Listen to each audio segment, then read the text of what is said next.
Pallets. They're offering a one-stop solution for all of your pallet needs. Get in touch on 01709 585 646 to discuss your pallet requirements.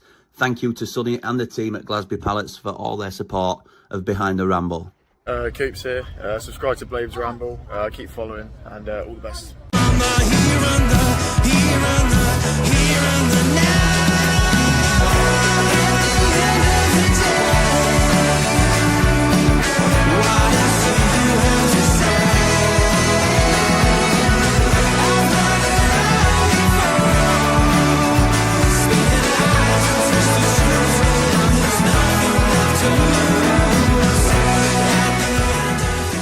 The Puhauser.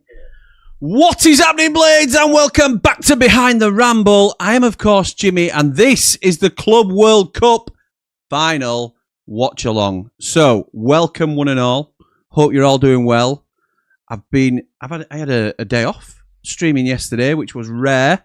I was in the taxi, so I've got some more footage for Behind the Ramble. So I suppose it's not technically a day off, but it's weird to be back on stream. It took me a minute just to shake my head and get rid of the cobwebs in terms of, right, how do I set all this new stuff up again now? It's only been a day. It's like 2 days since I did it properly. So, yes, we're back and we are ready for this watch-along. But I'm not here to do it on my own.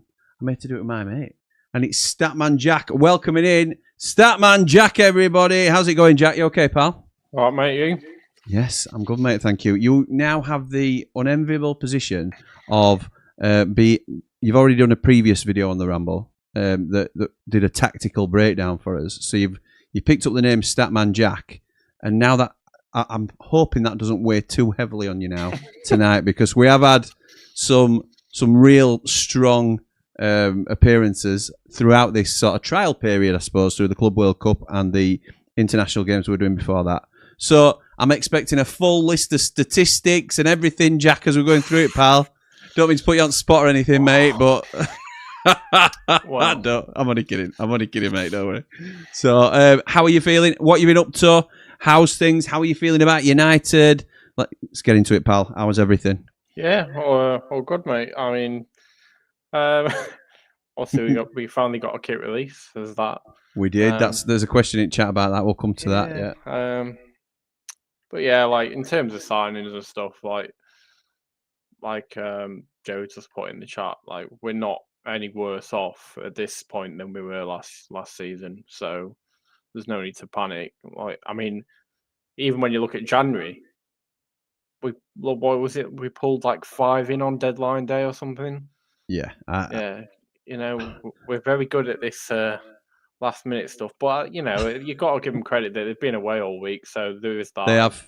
Needs to see what he wants, and yeah, it's been good actually seeing some of the content while they've been out there, and them inviting Rob Staten out there to do the interviews and stuff. That's good. Yeah, to see. Yeah, and Danny Hall's been out there as well. Yeah. A few more at local press, which is good. It's good to see that relationship's still really strong, which I had no reason to doubt it would be. But yeah, absolutely right. I'm trying my best not to panic too much.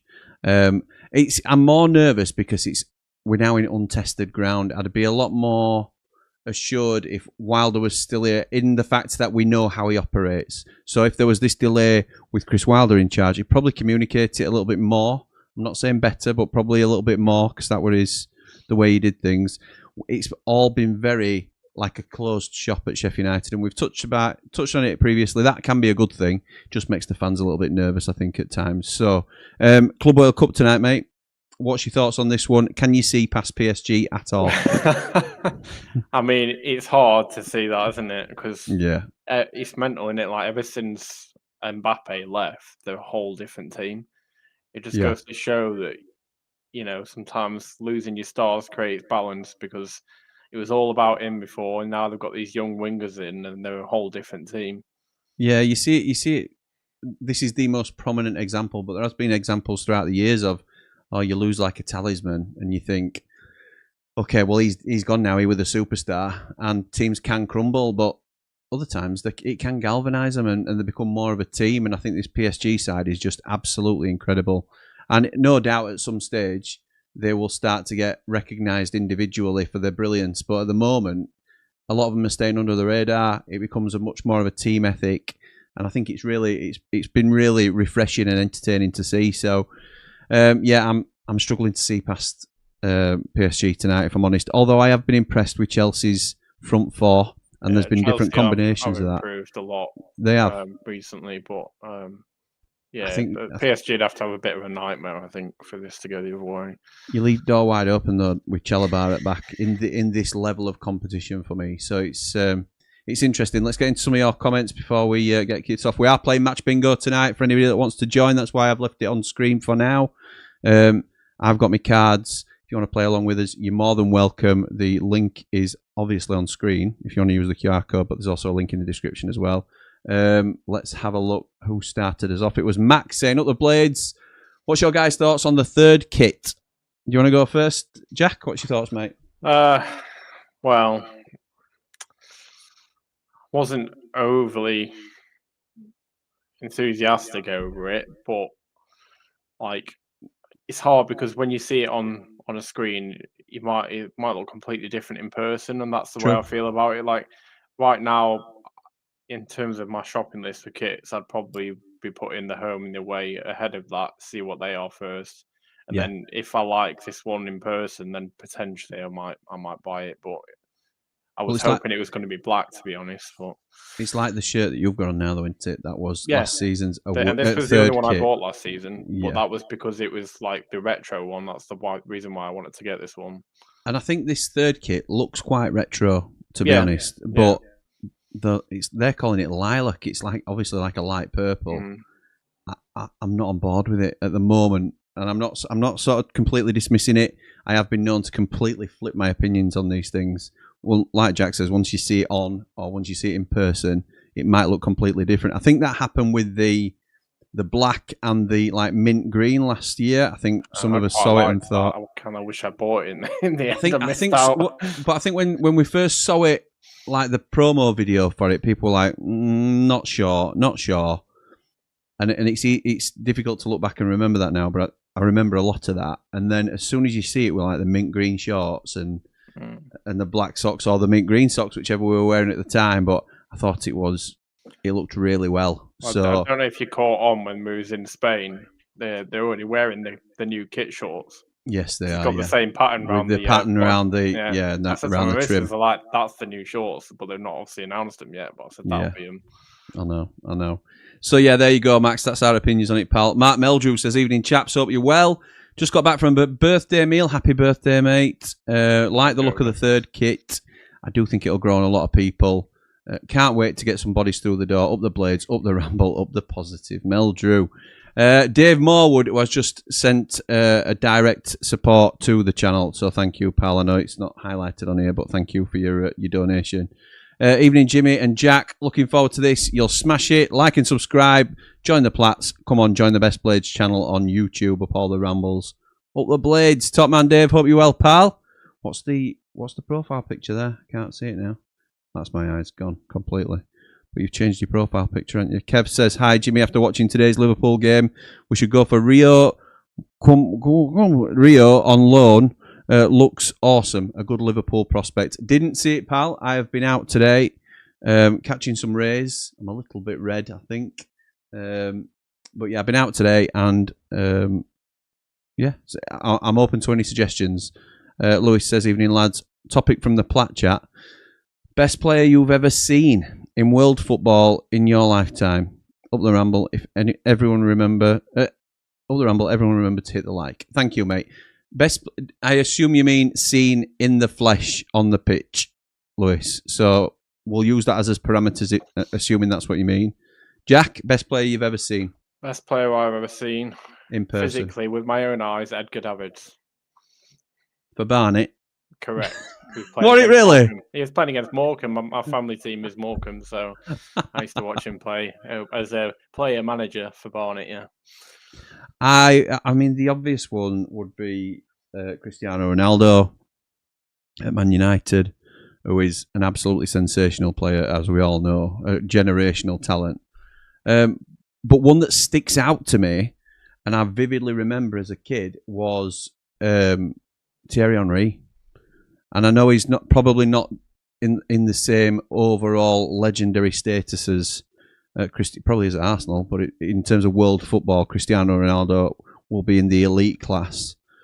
Thierry's maybe a step down from there, maybe not to some, but I remember it was the Cup semi-final, I think, at Old Trafford, and Henry and Vieira and I think Lundberg, there were a few that were on the bench as we played them, and they were warming up at half-time. And I've seen Henry on different occasions, so I'm not just saying it for this one thing, but it stands out to me. So the touch and the control and the skill that he just showed while they were doing a little bit of warming up was mesmerising, absolutely mesmerising. It stuck with me for ages because me and my dad were and obviously my dad were well into his scouting days then. So the levels are just incredible. So yes, Thierry Henry would be sort of a sentimental pick for me, but Cristiano is the best player I've seen in the flesh personally. Where are we now? I've lost my comment.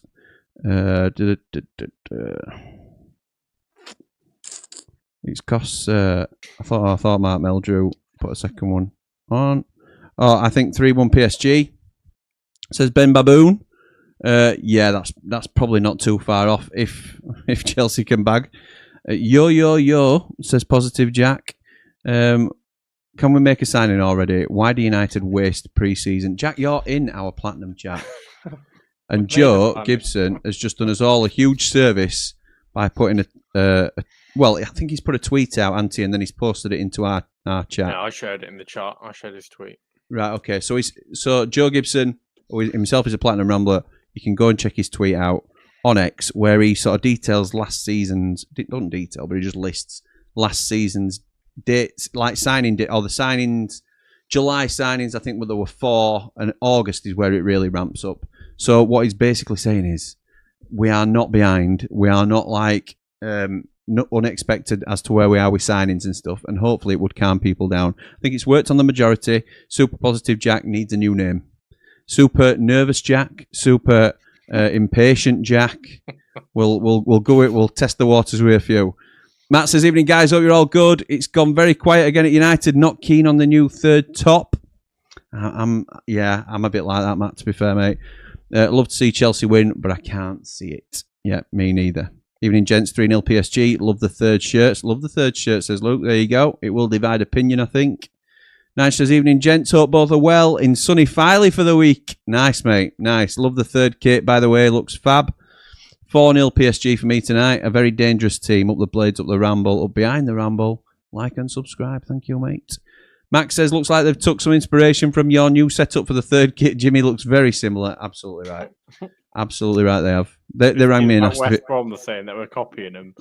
Oh, is that what? It looks very similar, and they got automatic promotion that year. Oh, right. Okay, there you go. Yeah, United did ring me and ask if it were okay if they could use the Behind the Ramble colours. We came to a financial agreement. What channel's the game on? It's on Channel 5, Tazzy, as Kev says. I am watching it on Channel 5 tonight, Jack. I don't know if you are doing the same. Oh, I might have to do that because I've signed up onto that other thing, and only reason being, I've watched them all on DAZN. Yeah, that's what I'm on. But it's popping up with like polls saying what's the best national anthem? USA, UK, or France? Well, see, I haven't done it on laptop. I've done it on normal TV because that'll be the quickest way of getting game to come through on it. Terrestrial TV. Well, it's through Skybox, I suppose, but terrestrial TV on actual TV rather than laptops or on desktop. Ray says, evening everyone. New third away one. Lilac getting some stick. I think it's great. Up the blades, up all the rambles, like and subscribe. Taz says thanks to Kev. Dave the Nose, he really knows, says evening fellas. R9 for me was the best to play the game in my lifetime. Is that the question, Dave? Is that the question? Robbed of his best with the worst knee injury I've ever seen. The first thing I'll say is R9, I think holistically is underrated in terms of, so I get what you're saying. I don't think he's up there on Messi and Ronaldo's level quite, but there's certainly an argument for it. I thought the question was around who you've seen, as in like physically seen, because I think it'll be very samey in terms of the answers if that's not the question. Third kit depends on if it goes with Maury's hair, says Dave. Yeah, big question. That's big. I think Maury could pull it off actually. Maury and some stonewashed jeans, white trainers. I can see him Couple of TikToks in that. I can see that happening, Maury, to be fair. Home Funk says, Kane in that Spurs second leg in the lane, at the lane in the League Cup. Yeah. Yeah. Oh, God, yeah. Beast Boy says, evening, Jimmy. Very excited about that Ethan Gold kid you were talking about. There you go, Beast Boy. There you go. That's why we try and familiarise people with it. He's 16, mate. He's 16. We can't get too excited or ahead of ourselves. Brett says, best player I've seen live was Robben. Just made running with the ball look effortless. So comfortable with the ball at his feet, up the blades. So this, again, with these subjective questions, I love them. But you could say best performance that you've seen live. And I would say Rashford in the 3-3 when we played Man United at Bramall Lane. I thought Rashford were absolutely incredible that day. Absolutely incredible. So that is up there with one of the best performances I've seen, relatively speaking, obviously. So, interesting. Best I've ever seen in the flesh is Jack Robinson, says Max. That's bait. We aren't behind. I'm just bored. Wouldn't be caught dead in that third kit, says Jack. Wow. Mine would be Cristiano Ronaldo for Man U when Derek Geary had to man-mark him, says Matt. Yeah, absolutely right. Them midnight adverts I'm seeing absolutely everywhere now. Absolutely everywhere. Yeah, I've not seen them before they were United sponsor, and now I see them everywhere. Home Funk says, saw Messi at Camp Nou a few years back. Best player to ever play by quite a distance. Not human. Interesting. He were incredible at Barcelona. Weren't he? Absolutely incredible. How long do you think until we see the likes of Messi and Ronaldo? You never know, mate. You never know. Any thoughts on that, Jack? Yeah, Lamine Yamal. He's already there, mate. You think he's going to be of that level? I mean, I know he's young enough and can. If he doesn't get any bad improve. injuries, then I can't see really any reason why not. Yeah. It's ridiculously huge shoes to fill. As Real American starts playing and Hulk Hogan comes out and all the WWE interests start for the individual players. I haven't watched any of these bits. It's always been on mute, but these individual entrances, incredible. So here come PSG at the moment, entering the field of the arena. Evening, Jimmy and Jack. Expecting and hoping for a massacre tonight. Can't stand Chelsea, says Ian. Best player I've seen in the flesh or otherwise is George Best. Up all the rambles, like and subscribe. Well, that when we were playing for United, as in Sheffield United. There you go. There's a bit of trivia for you. Bit of trivia. Ooh, I've got a new spanner. You have indeed. You have indeed. Welcome, the mod father, Ian, the gatekeeper. Maury says, Cristiano Ronaldo for me. Watched him live at Bramall Lane, and my name is being mentioned. And yes, I'm going to rock it. There you go. Also, Mo Salad when he came to the lane. Oh, right. I've not heard of him. He's got a nice crisp finish on him, though, from what I understand. So I love a bit of Mo Salad. Ronaldinho left me totally speechless and mesmerised, says Nige. Dave the No says, ignoring if the question is right, not in the same league, the knee injuries started when he was 23. So you tell me that he were definitely going to be as good then. When he was at Real Madrid, he got a standing ovation by Man United fans for tearing them apart. Look, R9 was incredible. I'm not arguing about what kind of, and to be fair, I could entertain the argument that he is in that elite three, if you like, of our lifetime, Dave. But don't come at me just because I've said he might not be. He might be number 3 on the list. You've not even answered the question right, and you're coming for me. What's going on? Dave the Nose. By the way, 3MB, 7 o'clock tomorrow night. It's always a Sunday night. Obviously, it's now a weekly thing. We're usually on a Sunday night, but Club World Cup final is on, so we have been bumped. We bumped ourselves to tomorrow night, so we'll see you there on the Blades Ramble live at 7 o'clock, hopefully. Game's gone, Jim, says Funk. The game has gone, pal. Kev says, Ronaldo, best player ever. Messi could never play in the Premier League. Too physical for him.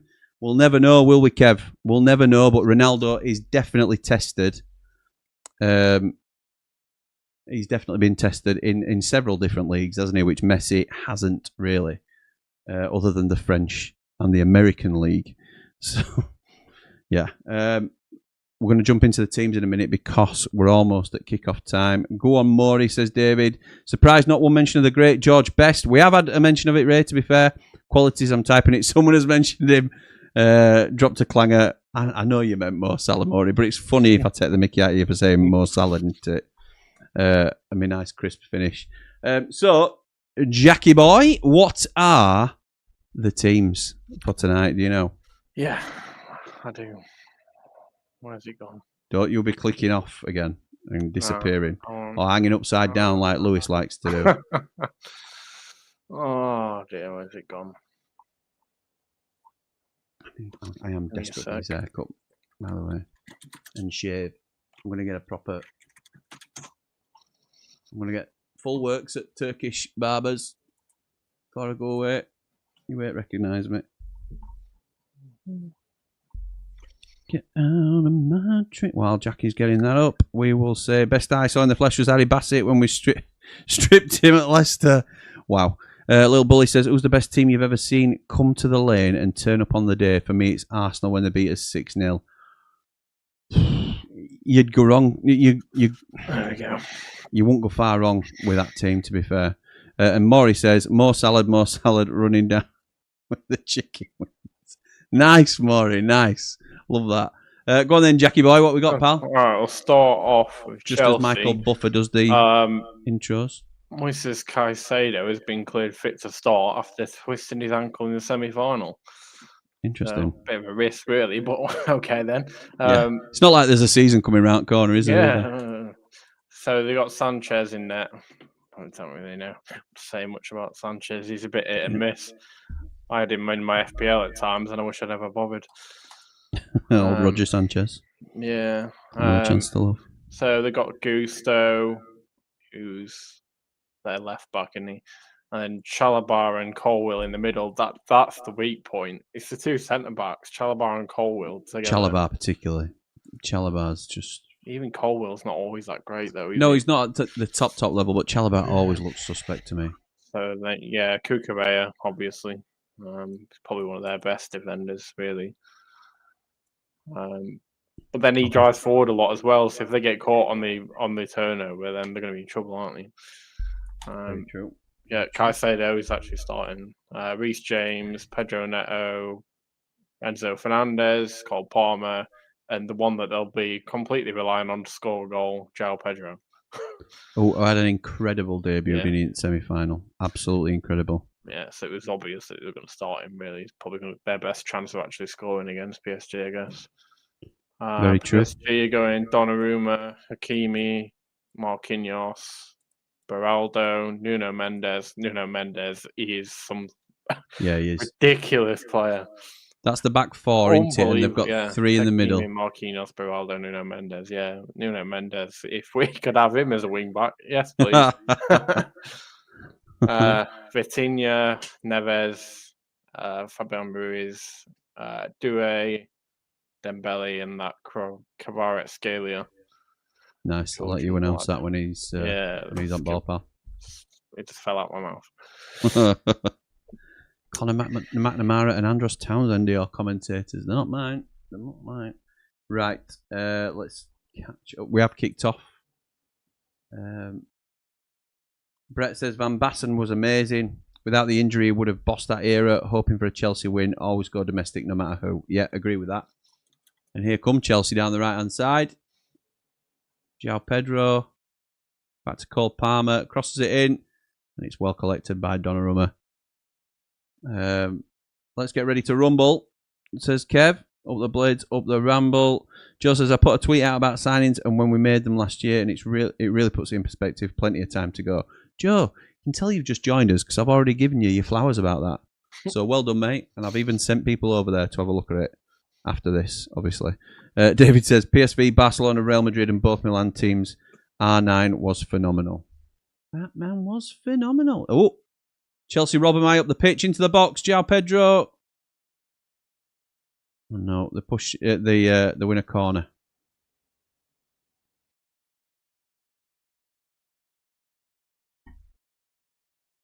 Not bad that. Not bad start.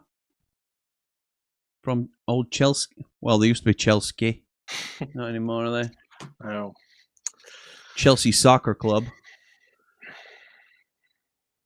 Short corner, played to the edge of the box, and they're just going to do a Sheffield United here and get forced back. Oh, no, they managed to sneak it through. Pedro Neto, who I really like. Lovely cross, Cucurella. You've got to do better than that. Reece James whips it in. Oh. Yeah, ball to hand. Oh, the ref's called somebody back for giving him a bit of back chat. Offside, João Pedro. Yeah, it's a good call. It looked like it might be handball. Referee indicated it was for handball, and then he's given it. In fact, let me give us a bigger screen, mate. There you go. I can breathe again now. Do you see about Norwich in their friendly with Northampton? Nope. They've been two of them ended up having a scrap, and they both got their heads bleeding. Are you joking? In a friendly. Who's had a scrap? It was who was it now? That's ridiculous. Absolutely ludicrous. Norwich, Brad Hills, Northampton's Cameron McGeehan. Cameron McGeehan, I know. I don't know Brad Hills. Yeah, they won. I wonder if it's a Norwich young kid. 3-1, but yeah, they were scrapping and. I've just seen a clip from. I haven't seen the clip where I've seen it advertised on X that Second Tier Pod are saying that Norwich have got one of the signings of the season in Harry Darling, one of the best ball-playing defenders in the Championship. I think it's a stretch. I think he's a good player, but I don't think he's a top. He was.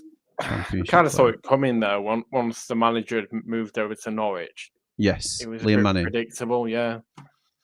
Played together before, haven't they? Or been at the same club before. Joe says, cheers, Jim. I've been busy. Only just caught up with the stream. No problem, mate. No problem. Oh! Whoa. Pedro Neto just nods it back to the keeper. Old Roger Sanchez, another chance to love. As Dembele was hammering down on him. Cucurella. If you're not going to get an haircut in this weather, you're never going to get an haircut, are you? Oh, lovely through ball. Here come Chelsea, but is that overplayed slightly by João Pedro? Pedro Neto, back to João Pedro. Oh, and he plays it backwards. Sheffield United in disguise. Some risky play there by PSG in back line. They're arguing amongst themselves. And it's a throw-in high up on the left-hand side to Chelsea. Scott says this window has been atrocious. No signings. Sacking Wilder. Purple kit. It's all gone wrong. Sack the board. Sack everyone. Do you think I'll get clicks on Twitter? Yes, I think you might, mate. I think you might. That's engagement right there. Maury says soccer. You see what Birmingham are doing? Which, no, enlighten me. They're I may have done. They're doing a Wrexham. And they're doing their own TV show on Amazon Prime starting 1st of August. Oh, I'd heard about this. Yeah. Yep. That does not surprise me. I said, obviously we've got American owners now. I said I'd like to see it for us. Not just because they're like, oh, we're copying them, but it generates money for the club. It's I think it's really interesting to watch. Because the fans are desperate to see stuff like that, I think. And if you I enjoy watching other clubs. I've watched like all the Wrexham ones. Stuff like that. So watching one about my club, I would absolutely love. And I don't think it's as intrusive as people make out because you're selling them last year's story, aren't you? Yeah, exactly. So it's not like how you're prepping for the season, or you might be talking about, a certain player's got an injury that we need to work through, or whatever it might be. It's not like you're giving away, information about the current season until like the That's end right. of the season. So that's right. So, but yeah, I'd love to be able to watch back on like last season from their perspective and see what was sort of happening behind the scenes and that sort of thing. Yeah. But absolutely. what he's done for Wrexham is create such a large fan base, like over in America and stuff, that when it comes to spending, because they've got so much coming in, they're able to spend a lot of money because they're still meeting FFP.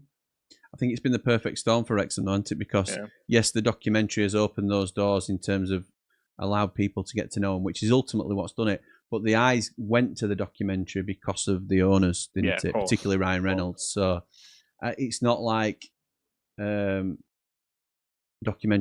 as standalone projects will get you the eyes worldwide.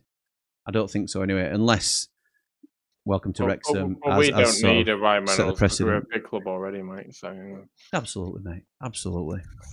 Don't we know it? Don't we know it? The best individual performance I saw was Rooney at Bramall Lane in the Warnock era. Ironically, Ronaldo had a nightmare in front of goal that day. Was that where he launched it up?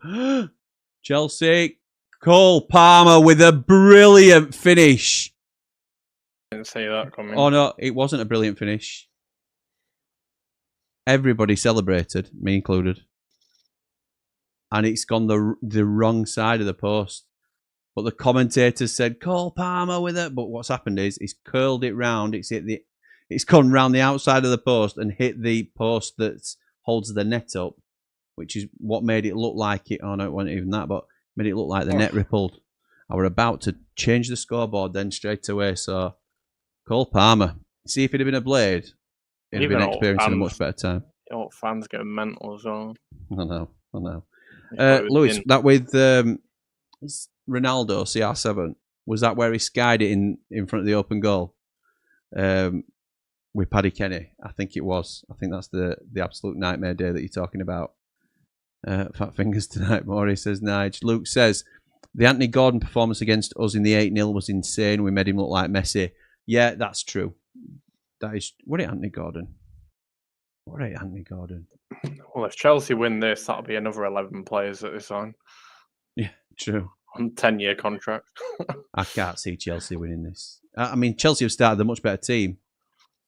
I don't even know how much they get for winning it. 97 million, I think. Yeah. 97 million pounds. Incredible. Who's going to York? Me. I'm going to York. You won't be able to, I wouldn't have thought, would you, Jack? No, I'm working that day, but I'll buy the pass and I'll watch it. Hempstead? Yeah. Is it your base? I'm going to Rotherham. Okay, cool. I'm at the Rotherham game. Very good. Anelli's a good ball-playing defender.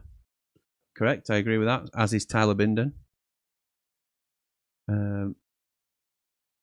Here we go. Kev says, Cameron Archer had a good game for Southampton yesterday against Eastleigh. Might come to haunt us this season.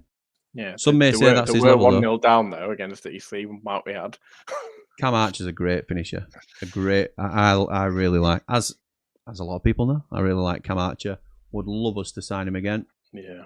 They ain't going to let him go. They're going to need him. Yeah, they are. But if we go up, I'm having him. Having him.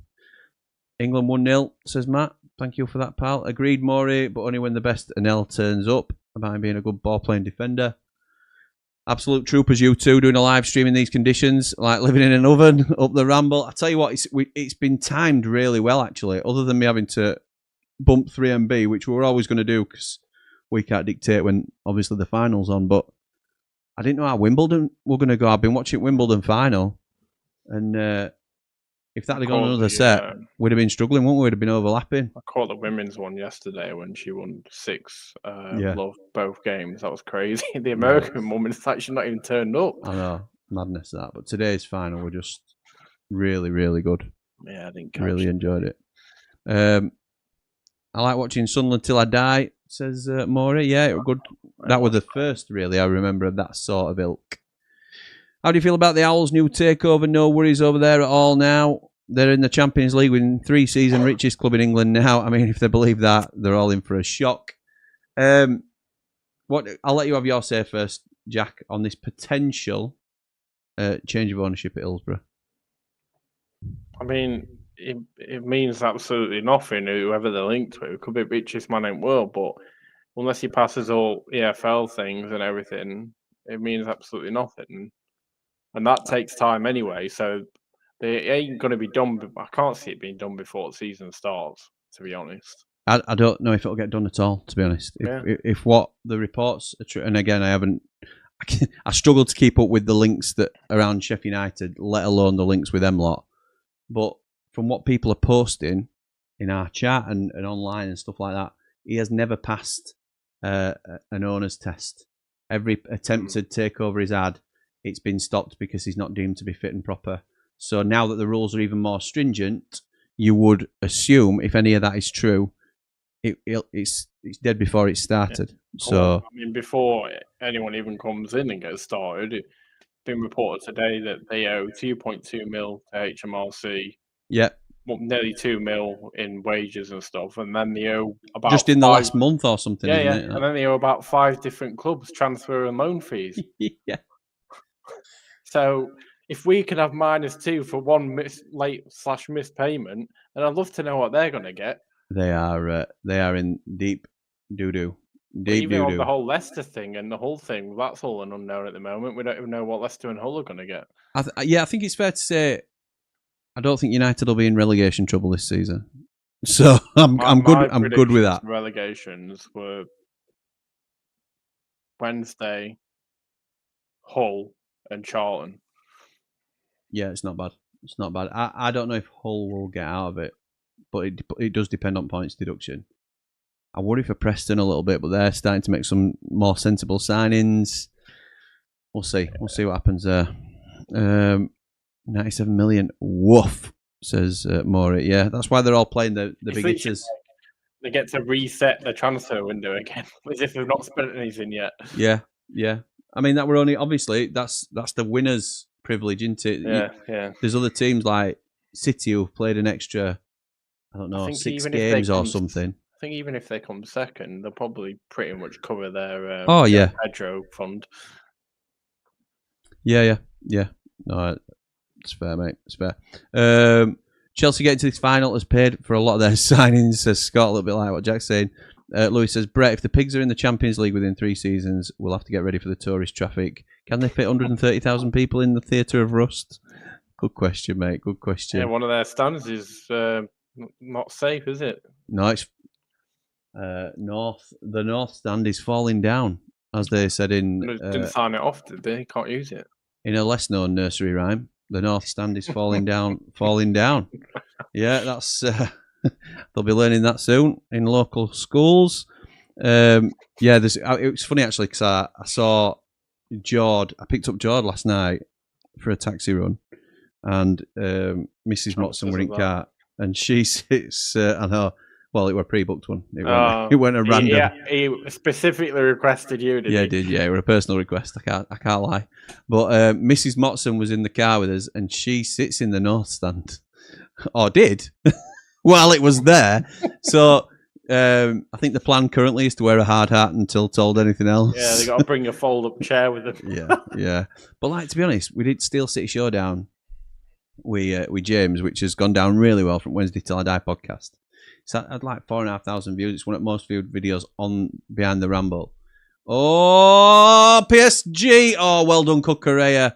Lovely little bit of attacking play there. Caught Chelsea on the break. And Cucurella just cuts out a ball that was a sure goal, to be fair. What are you doing? Hold on, let me just... They're going to show a replay, I'm sure they are. As soon as I start talking. Here we go. Yeah, they're away. It's a lovely ball across the box from the left-hand side. It's dragged back across by Doué. I don't know why he went at a shot near post there, but Cucurella manages to cut it out. Anyway, so, yeah, what James was saying was health and safety, and he did say specifically at their ground, is an absolute non-negotiable. Whatever what is going on here? That's terrible from Chelsea. From a really strong position as well. Enzo Fernandez, fluffed your lines there, kid. But obviously the history of that ground and the tragedy particularly that's happened. But any ground, health and safety should be top of the agenda. And there might not be, if we don't know what's true and what's not, but it gets lost in a cloud of ridiculousness at S6. Oh, Chelsea intercept the ball. Can they get it under control? It's all a little bit scrappy now at the minute. It's out for a PSG throw deep in their own half. Let's have a look. Ray says, is it me or is that pitch artificial? I don't think it is. They may have mentioned it if it is Ray and I haven't heard it. I can't really hear the commentators, to be honest. I have to keep it low for when we're on stream. Just joining, what's the big Blades news? We must have signed at least 3 more by now. Absolutely, Josh, we have. We just haven't announced them. So that's definitely happened, 100%. Louis still have a new ground by then. Harry Potter on construction. Maury says, isn't that potential takeover person a bit dodgy? He owes a few clubs so many millions. We don't know, do we, Maury, to be fair, but it can't, whatever it is, it can't be worse than what's happening at the moment. Spot on, Jimmy, regarding the Owls, it's bound to fail. Says Ray. I think so too. Dave Morwood, says, if it's true about the unclean takeover, I'm going to have to change my profile picture as it says skint on the north stand at 6. I've seen that one actually. I think that got posted in, didn't it? Scott says a lot of noise from the pigs. It's the final. It's the American Tillman, something with a net worth of 11.8 billion. PSG, great save. Great save. It's a good crowd today, but I think they've all paid about £3 a ticket, haven't they? That's the problem. Yeah. Oh, Douay just cuts inside, and it's really well read by Robert Sanchez. I know. And I keep calling him Roger, but that's purely just so I can keep getting that 2000s music joke in. I don't think any other gentleman is in the frame anymore. I don't think the other gentleman, says Scott. Don't know, Scott. Soon find out, won't we, pal? Russ says, anything more happening on Louis Barry, or is it a non-starter? Same with Cosy Mark 2. All gone quiet, to be fair. Cosy Mark 2 is heavily linked to Portsmouth. We are still interested. Louis Barry, again, he's definitely silent into it at United. I fully expect... I said this last week, though, to be fair. I would have expected more bodies through the door by now. But I'm trying not... And Joe's helping with this. I'm trying not to get too concerned with timescales. As long as they're in and ready. You'd have hoped for a pre-season friendly, which is round the corner at York on Tuesday, would have had at least like 3, maybe even 4 through the door, so you can start to try them out in terms of whatever system we're looking to play. I don't know. I'm trying not to get too nervous about it. How are you feeling, Jack, about the timescales? Yeah, I honestly, I don't think we can really worry too much. Like, you got to remember though, like, so Joe posted about the thing with the players joining on the different dates, but the difference is, this time last year we just got relegated from the Premier League, and players were going out the door, whereas at this moment in time, yeah, the loans have gone back, but let's be honest, what have the loans really done for us apart from maybe Chowdhury? So not a lot. Rob Holding was completely really underutilized, let's be honest. But yes, and then the others, Harry Clark. Well, who is he? Because he was another one that we didn't really see. Bakasaki, here and there, but anyway, so we've only lost Sousa so far. So the fact that all them lads have just gone out to Spain together, and they all look, I would say, happy and positive about everything. And Tuesday we're going to finally see them play against York. Yeah, it's only York, but there'll probably be a bunch of players in first half, a bunch of players in second half. So we'll start to see a system, and we'll start to see who's playing, and then that's what's going to start determining who's coming through the door. There's no point just signing people for the sake of it when we don't know where we need it. Yeah, that's true. PSG with a decent chance. Chelsea have managed to clear it through Cucurella, and they now come on the attack. Oh, and there's been for some reason, Chelsea hold on to the ball with Cole Palmer and then go backwards, which is really frustrating. But for those that aren't in our Platinum group, or may not be on X to have seen Joe's tweet. So this is Joe Gibson again. So if anybody is on X and wants to follow Joe, he often comes up with a lot of common sense. Basically, he's posted the dates that we signed our summer signings last year. Here, Cole. Oh, we're through. Gusto. Cole Palmer. Lovely goal into the bottom corner.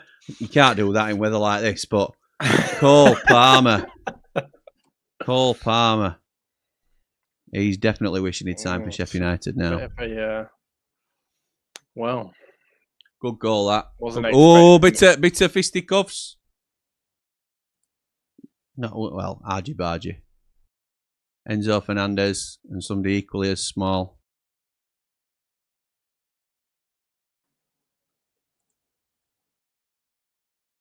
There'll be a little bit of. So apparently, the team that wins it only gets 7.3 million more than the team that doesn't. All right, is that the final winnings then? Because you're collating money all the way through, aren't you? And I think I heard on TalkSport it were 97 million for the overall. So this is only they've both earned what 90 million quid. Yeah. Wow. You can see why they wanted to get through every. Now then, him scoring in that João Pedro scoring in the last game repaid over a third of his 60 million fee. Yeah.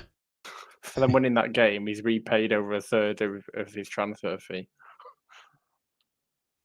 It's a lovely little finish from Cole Palmer. Gusto originally had the shot. Ricocheted to Cole Palmer.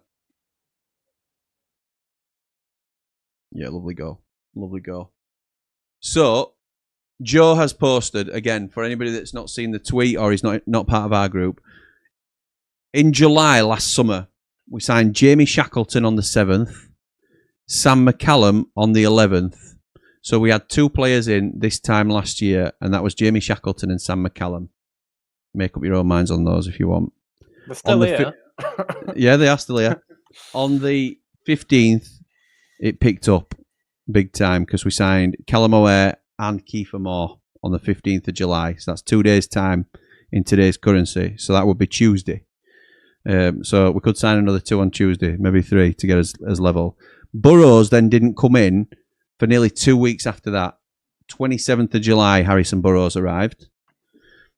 Then in August, it started picking up properly. Harry Souttar joined on the 6th, Alfie Gilchrist on the 7th, Ty Campbell on the 11th, with no fanfare, by the way, Ty Campbell.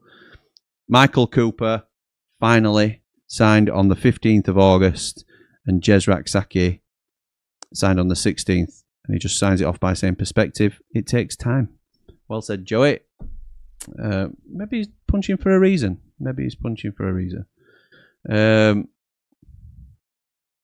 Let's have a look. Where were we in the comments? Bermuda Triangle. Look at it from my angle. Luke says, how many will walk out of the Rust Bucket tomorrow? Have they got a friendly tomorrow? Don't care, to be honest, Luke. Don't care. I'm not sure half of them can get in if you can't get into the North Stand. Stuff the pigs. Desperation causes false hopes. Hope and belief false rumours. Clutching at straws comes to mind. Yeah, possibly, pal. Possibly. Let me know in the comments whether you would be interested in seeing a monthly catch-up with James from Wednesday Till I Die podcast. We can continue that Steel City Showdown as a monthly gig if the demand is there, because I think people would potentially be interested because it looks like they're going to have a crap season. And it might be quite funny to have a monthly check-in with a Wednesdayite. Hopefully we're doing all right. That was good. Actually, a good tackle from Chalobah. Yeah, it was. Cooling break now. Wish I had some water for a cooling break. I've drunk all mine. Kev says, hi guys, this will be controversial if a billionaire took control of both clubs, United and Wendy's, and built a 60,000 seater stadium in Sheffield. Would both clubs lose their identity? What's the thoughts? No for me, Kev. This was asked on the stream with James from Wednesday Till I Die pod. It's a huge no from me. It's a huge no from him from a Wednesdayite as well. No. Any thoughts, Jack, on a merger? Just wouldn't happen. That's like saying, Man United and Man City will do it. When you're a big city like Sheffield, Manchester, and like London, we've got bloody 10 plus clubs in London. Yeah, and the rivalry's there for a reason. This Leeds would not be as big as they are if they had another team in Leeds. Yeah, no, I know. But they don't. So it's a one club city. They had Leeds Thursday in there. So they wouldn't be as big, would they? Dave the Nose drops in and says, what's your starting lineup for the York game, lads? I'll let you go first, Jackie boy. Starting. Well, it'll be Cooper in that. Right back. We'll probably get one half. Will be Sariki. Another half will probably be Shackleton at this moment. And then I reckon it'll be a Nell, Tyler Binden. Maybe you'll see Robbo come on in the second half. Swap that over. Left back will be one half Burrows, one half McCallum, no doubt. Yep. Centre mids. This is where it's going to be difficult. I don't think we'll see Arblaster yet. So no, it'll be Peck with Davies, maybe Harmer. I think it's going to drop back there, and then you'll have O'Hare in the 10. Not sure. He might swap with Brooks at half time, maybe. It's hard because I don't know what formation we're going to play, and then obviously there'll be a swap around with the strikers. We'll probably end up seeing as well as obviously Campbell, Cannon, and Moore. We'll probably see Ryan One as well, and maybe a few of the other academy lads because it gives them a chance to see him in an actual game with some of the senior lads. Yeah, it's tricky, isn't it? I have no idea, to be honest, how we're going to play it. I think because I know that once the season starts, or we're all heavily led to believe that he wants wingers. We haven't got him at the minute. We've got Andre Brooks that could potentially play there. Yeah, it's going to be a bit of a makeshift, isn't it, at the moment? Yeah. Unless you're He's out a the makeshift. academy. Have we got any wingers in the academy? Well, we've got Caceres and... yeah. Actually, I forgot about that. We'll Ukaki, yeah, they'll play. Nachukwu. So you may see those boys play if he wants to... Basically, everyone that went to Spain will see some part of either York game going on to Rotherham onwards. I think they'll all get rotated through each half through these games. I think that's quite likely, to be honest. I think it's quite likely. So, interesting. Thank you for the question, Davey boy. Nice, says to Kev. Oh, here comes Cole Palmer. It's another goal. 2-0 Chelsea. I have to check my match bingo at this rate. Me too, mate. That's exactly where I'm going now. Oh, my word. Nobody's won a line yet. I am two away on 2 cards. Annihilated Real Madrid and now getting beaten 2-0 by Chelsea. Chelsea have not. They've not let them breathe really though. It's been a really good end-to-end game, but Chelsea have edged it definitely. It's been poor from PSG by their standards. Donnarumma can't believe his eyes. Yeah, still time to delete the comment, pal. We all make mistakes, says Nigel about Kev's merger comment. Sayer said there should be two in by the end of the month. Yeah, let's hope so, Matt. Let's hope so. Oh, did he say 2 in? He said he's hopeful on a couple in the next few weeks, I think he said, didn't he? You were very vague about it. If we need to pay a fee, we will, but we're mainly looking at the other options at the moment. That doesn't mean we're not going to buy anyone. It just means we're probably going to be doing the buy-in maybe in August. I agree. Josh says that lad you were ITK about a while back is well out of the picture now, or is there still a chance? Are you telling me there's a chance? It's a no at the minute from what I understand. I'll tell you at the end of the window who it was. If I get the nod from whoever told me, because it wasn't my info that, to be fair. Last time friendlies had the we had the under-16s playing. We'll be fine. I prefer people in, but need to be more prudent with the recruitment this year. We got good players in the last year to play out of position. We got good players in last year to play them out of position. Yeah, that's fair. We need to be patient. We're looking for quality, says Sam. Very sensible comment. Is there any evidence to support Hat, says Jack? Support that we're looking for quality. I would like to think so, Jack. I think just a given, isn't it? Tyler Binden's, I think, is a quality signing. I know people a bad word said about him from Reading's perspective. Yeah, and he's stepping up a level, so we have to sort of consider that. But I'm really pleased with it as a signing. Goal, says Ray. Absolutely. Russ says, coincidence now that Wilder's gone that the leaks have dried up, do you think? No coincidence there, pal. No coincidence. I don't think. It clearly there was... It doesn't mean it was Wilder, by the way. Yeah, it might be backroom stuff as well. Anybody close to any of his people. And it doesn't mean that them as individuals were any part of that either. It's just clearly something appears to have tightened up significantly. Yeah. Brett says, better for Sayers to get his system and formation sorted to see where the gaps are and get players in to fill those up the blades. So what Brett's saying is if he wants to play, for example, a 4-2-3-1, I'm not convinced it will be that formation. It might be a 4-3, 2 wide men, or a 4-3-3, some will call it, 4-3, 2 wide men and a striker. Then he might go with that formation as we're trying to get players in for that system. So he might play Caceres on the right and Ukaki on the left, Gus and Peck with Davis holding in the middle, something like that. Ty Campbell on his own up front, or Tom Cannon or Kiefer Moore on their own up front, and then the defence a little bit like Jack was saying as well, because I think they will be chopping and changing. But who do you think is going to be the keeper that they rotate in the friendlies? Obviously, Cooper's like to do one off. Who do you reckon will be the second one? Do you reckon it'll be Gerbich? Yeah, I do, yeah. I think Gerbich will be number 2.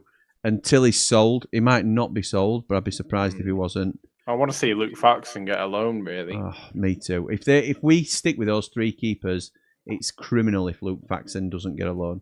If Adam Davis gets bumped down to number 3 and Gerbich is our new number 2, you have to get Luke Faxon out for game time. Because that is the long-term plan. It's the thing, though, obviously, as well, like in terms of buying players, we're in the same scenario as every team is in this scenario. Like, they don't know who they want to let go yet. So you can't just go and buy people until clubs say, yeah, we're willing to let this person go for this much money. We might go for... It's hard to...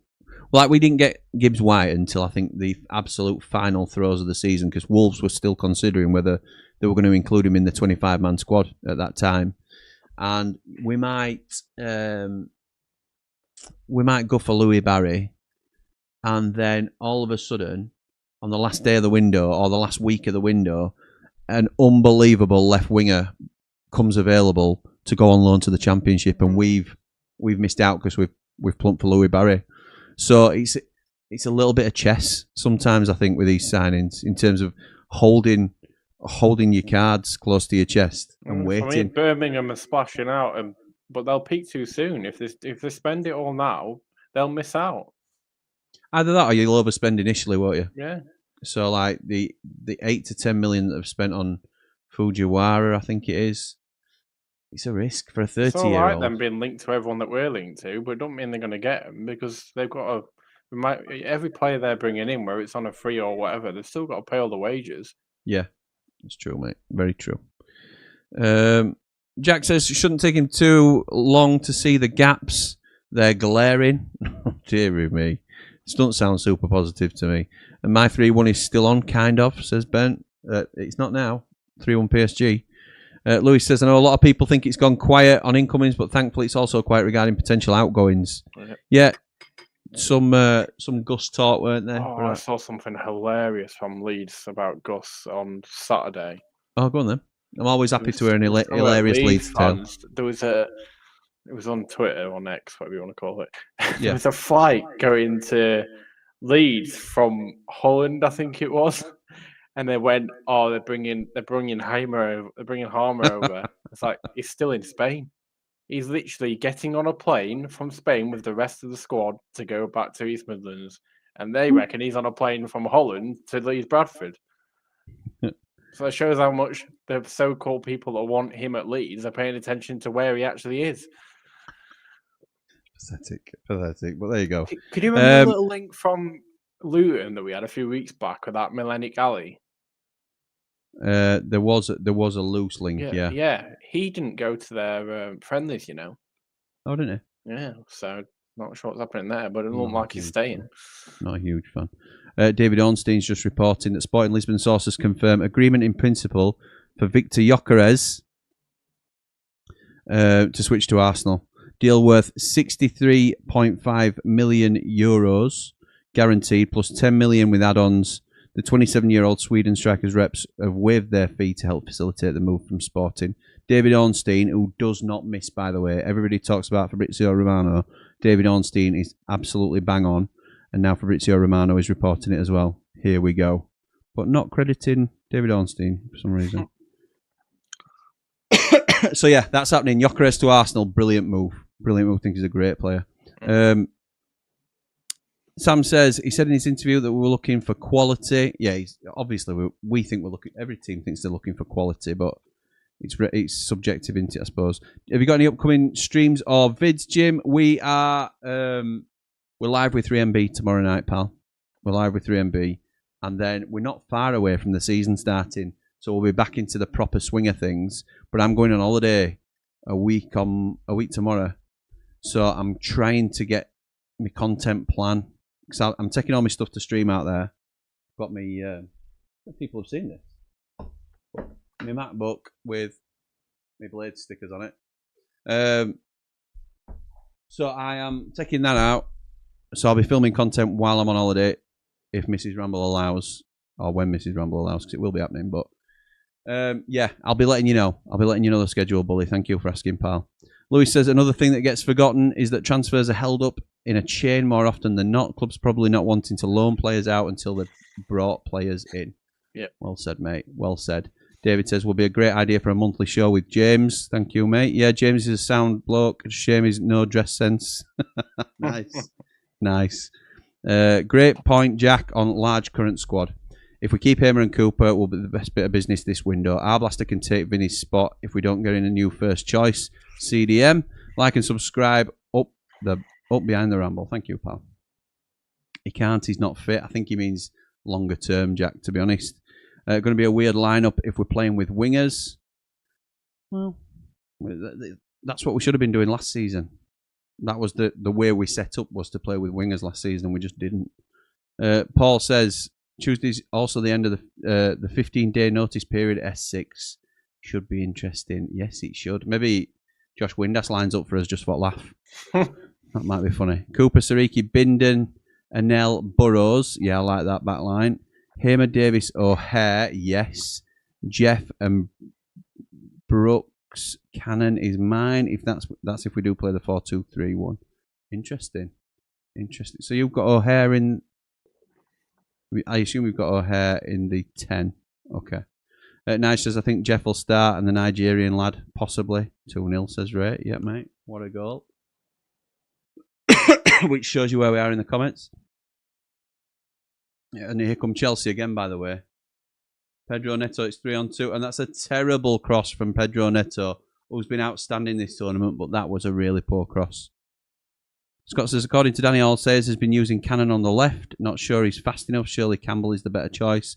I wonder if he's just been makeshifting that. I don't see Campbell there on Cannon there on a regular basis. I may be wrong, obviously, but I would be surprised. Probably filling a gap because I think, obviously, as you said, Caceres is the only left winger. So, well, no, I think Caceres would potentially he could go either side.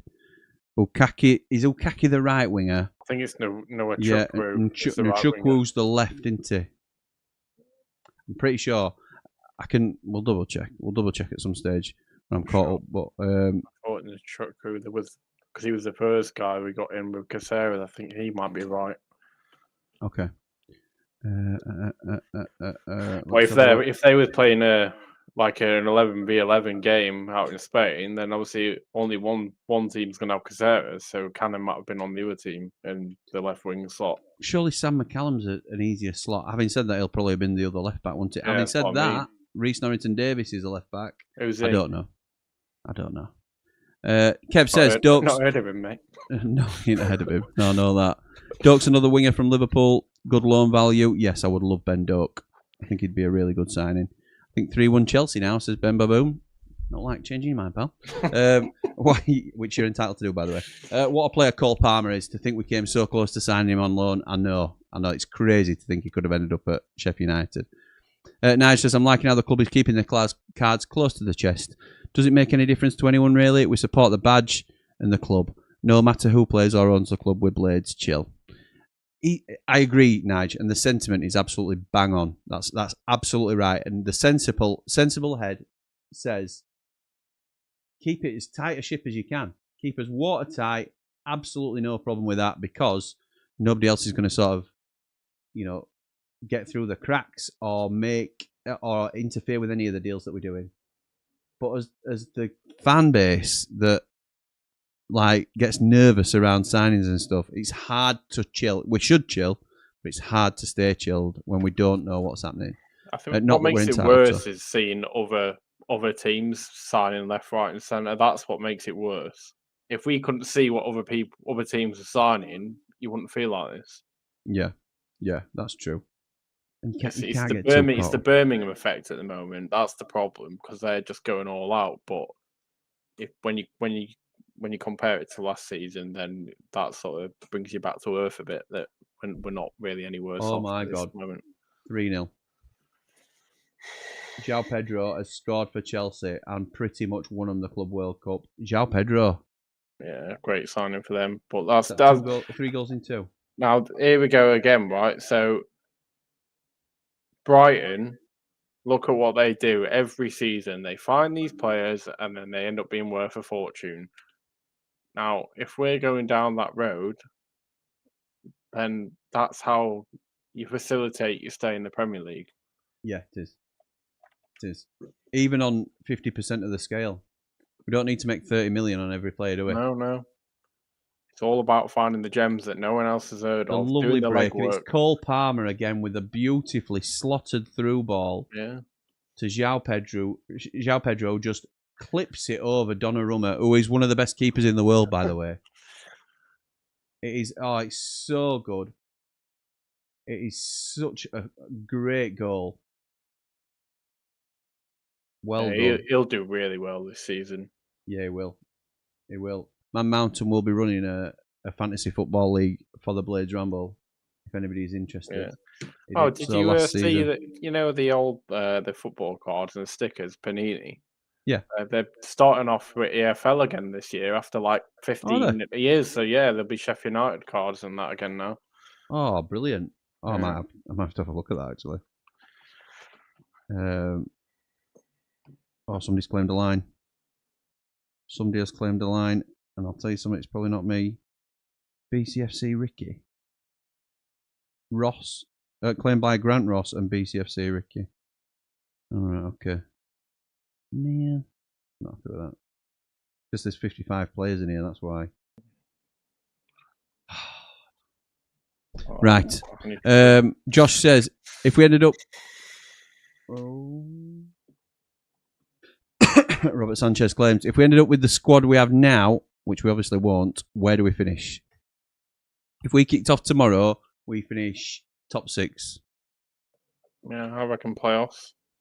Top 6 for us at minute, Josh. I mean, I'm not being funny, but we made 3rd with basically the team that we've got right now because, like I said before, yeah, we had loans, but how many of them actually contributed to that us being where we were? Yeah. Yeah. Gerbich is rubbish, says Dave the Nose. Say what you think, pal.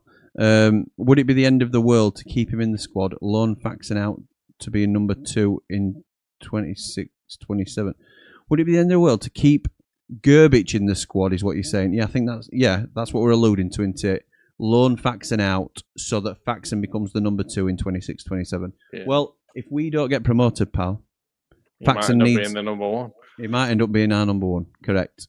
It might not be number 2 in 26-27. This ref has an agenda, says Luke. Okay. Russ says Birmingham only spent money on one player. The rest have been frees and loans. Sayers says... cost money, though. Yeah, it's a lot of money. In terms of packages, it's a lot of money. Sayers says currently only looking at free and loan players with money available for the right player. Sounds like the same plan to me. You wouldn't want us to go and spend 5, 6, 7, 8 million on a player that ends up being not used. Like, imagine if we bought Rob Holding in January and they didn't use him for the rest of the season. Yeah, which happened in terms of the loan signing anyway, didn't it? Imagine if it had been permanent and then we just didn't use him.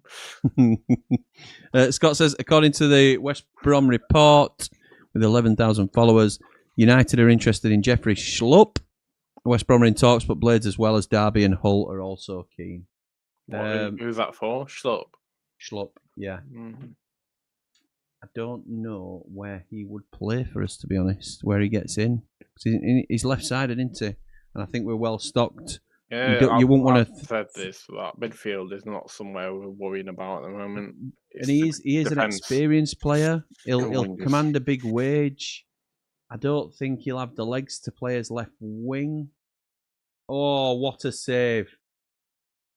It's a cross from PSG from the right hand side. It's a header from 6 yards out or 8 yards out, heading towards the bottom corner. But Robert Sanchez gets down to it and holds just about. Does well to get down to it. Miracles do happen. Yeah, absolutely right. Cov earned a nice 13 million on that. 13 million euros.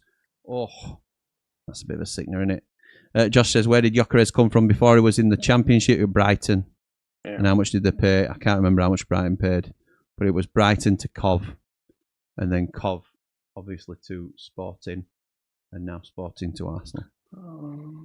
Jack says, by quality, I meant what Mountain was saying, levelling up by signings. Yeah, we don't know. We don't know yet, do we, Jack? Until we start making some signings, we can't really judge the level. To be fair, Jack needs a new name. Super impatient Jack, maybe. Already called it, Brett. Already called it, pal. But you're right. Are you doing any content on United's friendlies? Maybe. Oh. If like Man Mountain or Dave the Nose wants to jump on and do a watch along, they're more than welcome. I would have done usually. But I'm going to York. I'm not going to Rotherham, which I'll get onto tomorrow night probably.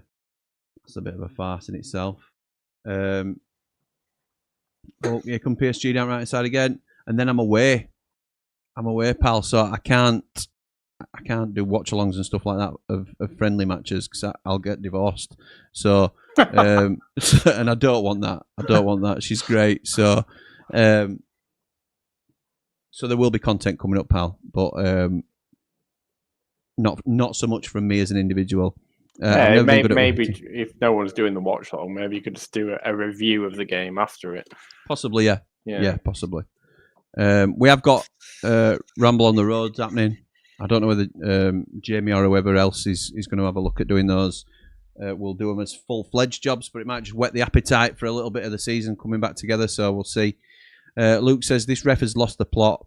What Gusto just did was the same as Hakimi, yet Hakimi didn't get booked. Yeah, there were a few yellow cards flying around quite randomly, weren't there, at one point there. Is Chris out in Spain? Not seen him on any photos. Chris Nachukwu? Yes, he was, mate, yeah, he was. Wow, 3 says Luke and Ray in sync. Talking about missing out on Cole Palmer, I remember coming so close to signing Maradona in 1978. Yes, absolutely right. That was the one that got away, weren't it? Cov, about the maybe 6 to 10 million of the Gyökeres deal. What's happened to PSG? Totally crumbling, says Nige. Oh, that's what Joe says they're making. About 6 to 10 million out of the Gyökeres deal. Brett says, I'm the most positive blade out there until after the first mistake, then it's a free-for-all. Russ says, Brentford have a good model of only signing players if they can only sell for 3 times the price. Working well for them so far. That's right. I might have to go get a drink. Well, look at Brian and Bramo that they got. Great signing. Wisser. Yeah. Him and Wisser. They went for that stage, didn't they, Brentford? When they were scoring in like the first minute, near enough every game. Yeah. Yeah, they did actually, yeah.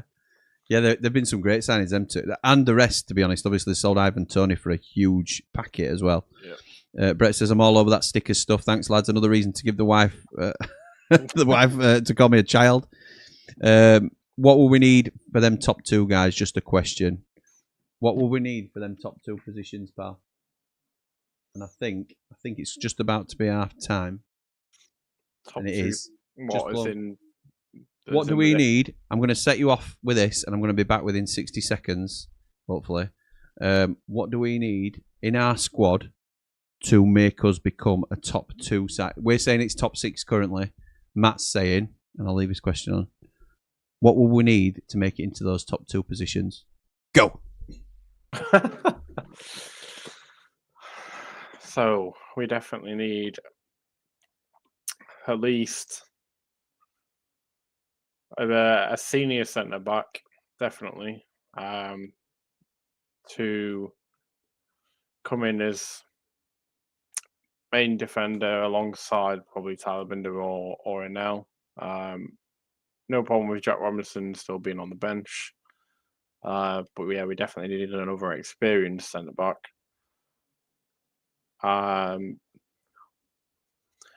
Right backs, same again.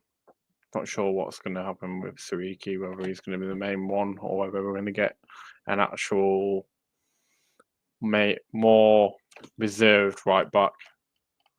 So yeah, there'll be that along with Sariki.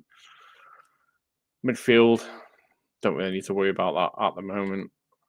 And then same with strikers, wingers is the next one we need to focus on. If that's what we're doing. If we're doing wingers, then also we've got Caceres and the other guys, but we haven't seen them play yet, so that's sort of a shot in the dark. We don't know whether we're going to be signing alongside them playing or signing with them remaining in the under 21s or going out on loan. Well said, mate. Could not agree more with everything you said there. I did catch the last bit, obviously. I didn't catch the first. I started off with the defender. Says, well, we need like a senior centre back to go who's going to be playing with Enel or with Binden, because obviously I have no problem with Robinson being there on the bench or whatever as backup or anything, but we do need another experienced centre back. So are we in the same problem with the centre halves now as we are with the strikers? And by that I mean, can you bring in a top class centre back now?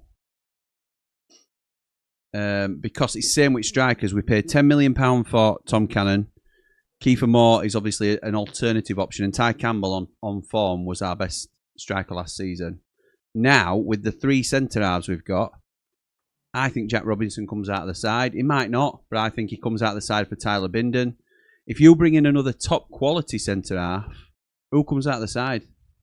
Because you're either not playing your loan signing, which you've brought into play because you wouldn't bring him in for any other reason, or you're dropping an L, which is a huge statement. Obviously, there's another option that an L leaves. Yeah, but there'll be. I mean, yeah, he could leave, but you've got a rotation, aren't you? You're not going to play the same 2 defenders every single game. Well, surely that should be your what you're aiming for. Me and my dad were talking about it the other day when he came on Talking Sense, which is ironic in terms of some points he made. Good evening, Father. But he and I agree with him. You shouldn't. The ideal, people always think, is to have 2 brilliant players in each position, and that is top level. If you are a Man City or a Liverpool, that's what you should be aiming for. But in general speaking, you're best served having a clear first 11 where everybody knows that they're going to play if they're fit and playing to their potential, and that they then develop patterns of play. There was no danger. When we got promoted in 18-19, there was no danger that Mark Duffy were going to get dropped or John Egan were going to get dropped. And that's not because we were lazy in those positions. That's because they had nailed down that they were the absolute best in that position. So what I don't want is a third centre half, because I'll call it a third if you take Robinson out of the equation for the minute and you say that Binden and Nell, and you could use any combination of these, but say that Binden and Nelly starting 2.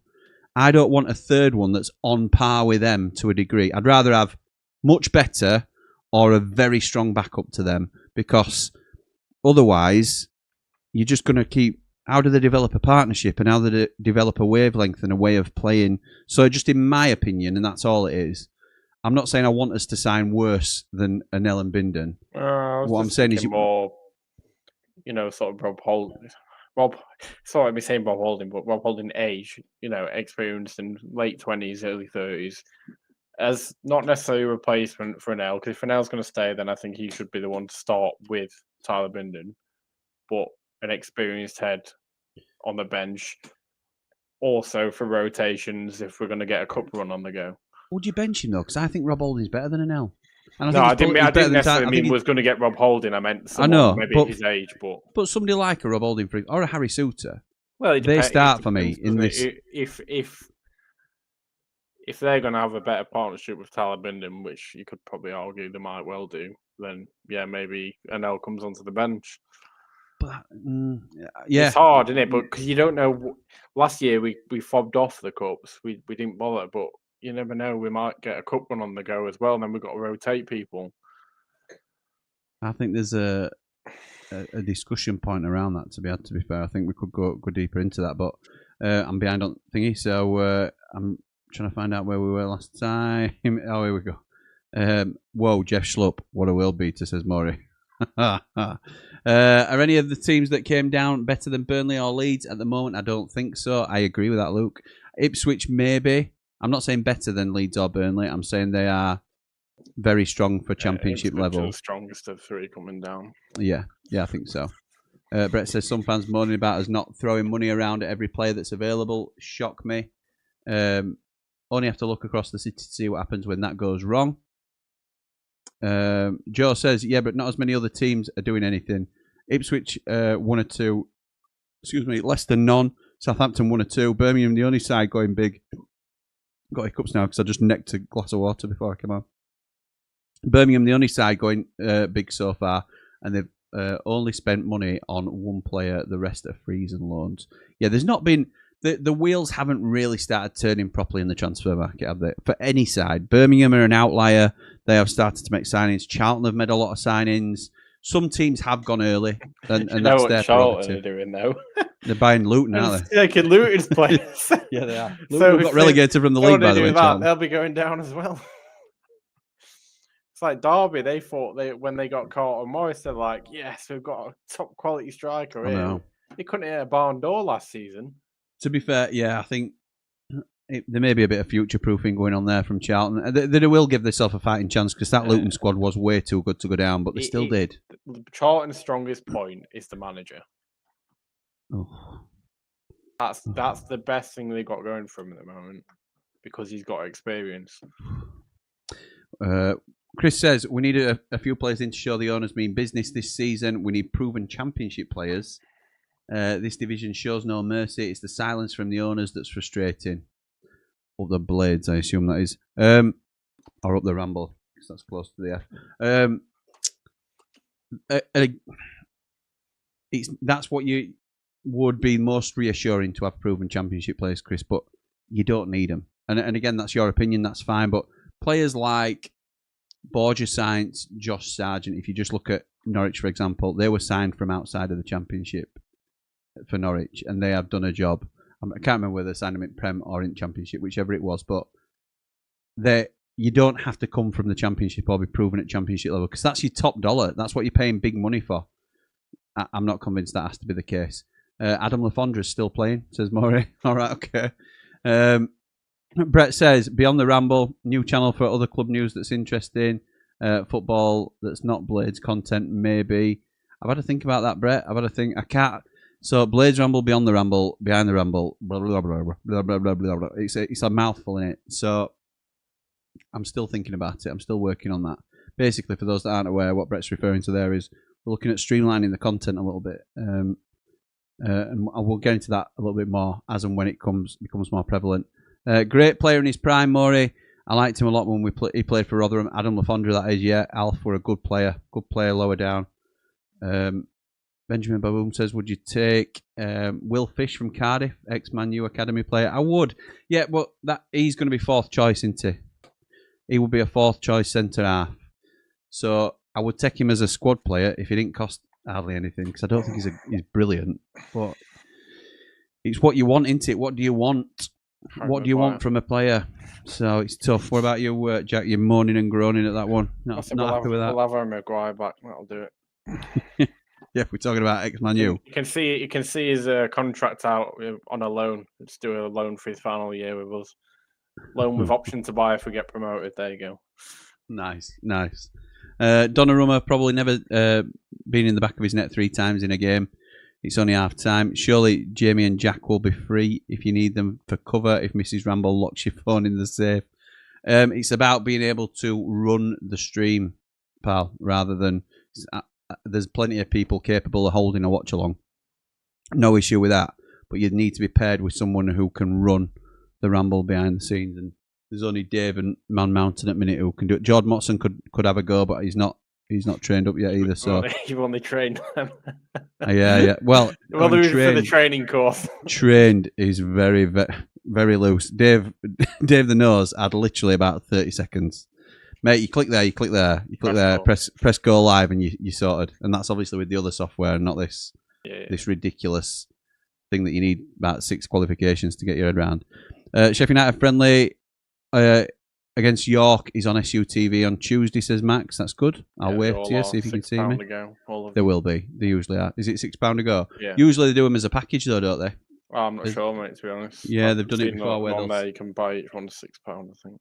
Yeah, to be fair, we might not have finalised all those fixtures because there's rumours more to come out, isn't there? But they used to do stuff like you could get 5 games for 20 quid or something like that. So maybe that's an option for people.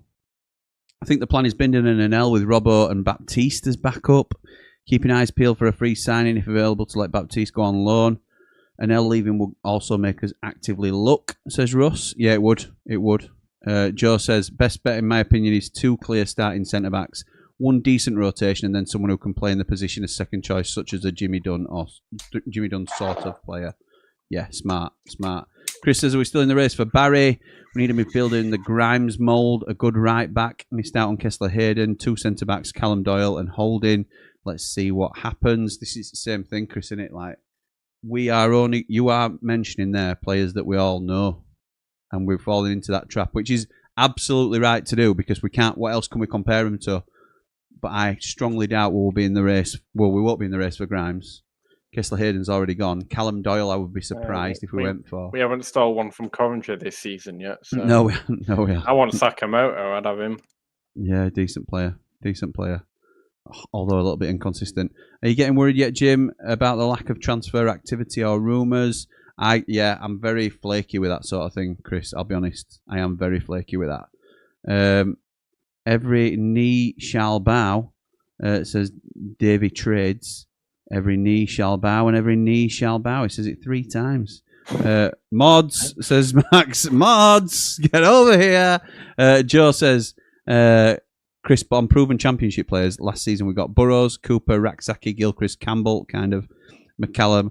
All not really proven at the level. Yeah, that's true. Jeffrey Schlupp, says Max. Yeah, Jeffrey Schlupp.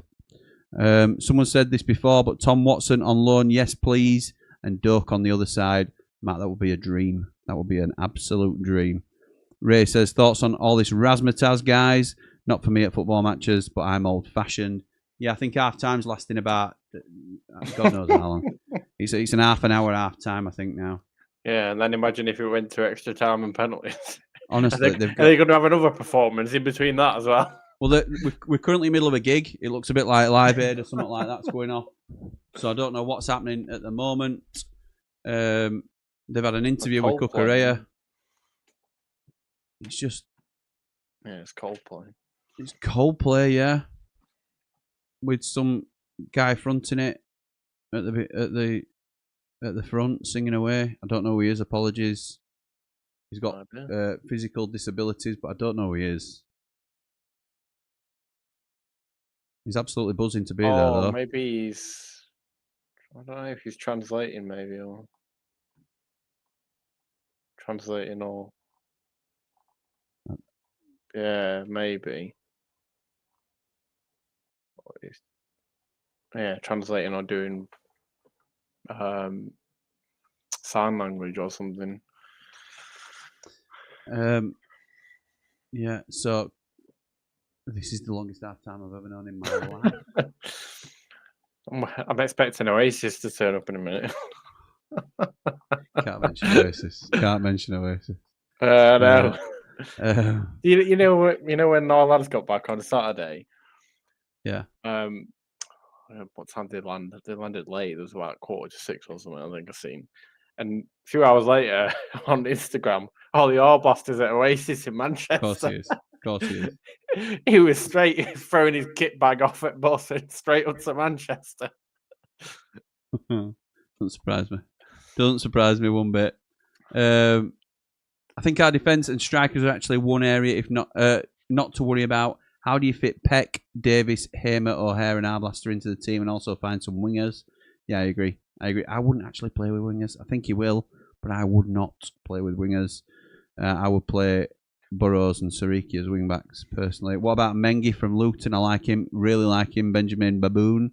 Yes, I do like him as a player. I think he would fit in perfectly, but he's going to cost big money, isn't he? Relatively. And it's the same question. What do you do then? Who do you play? Because we've brought Bindon into play. I'm convinced we have.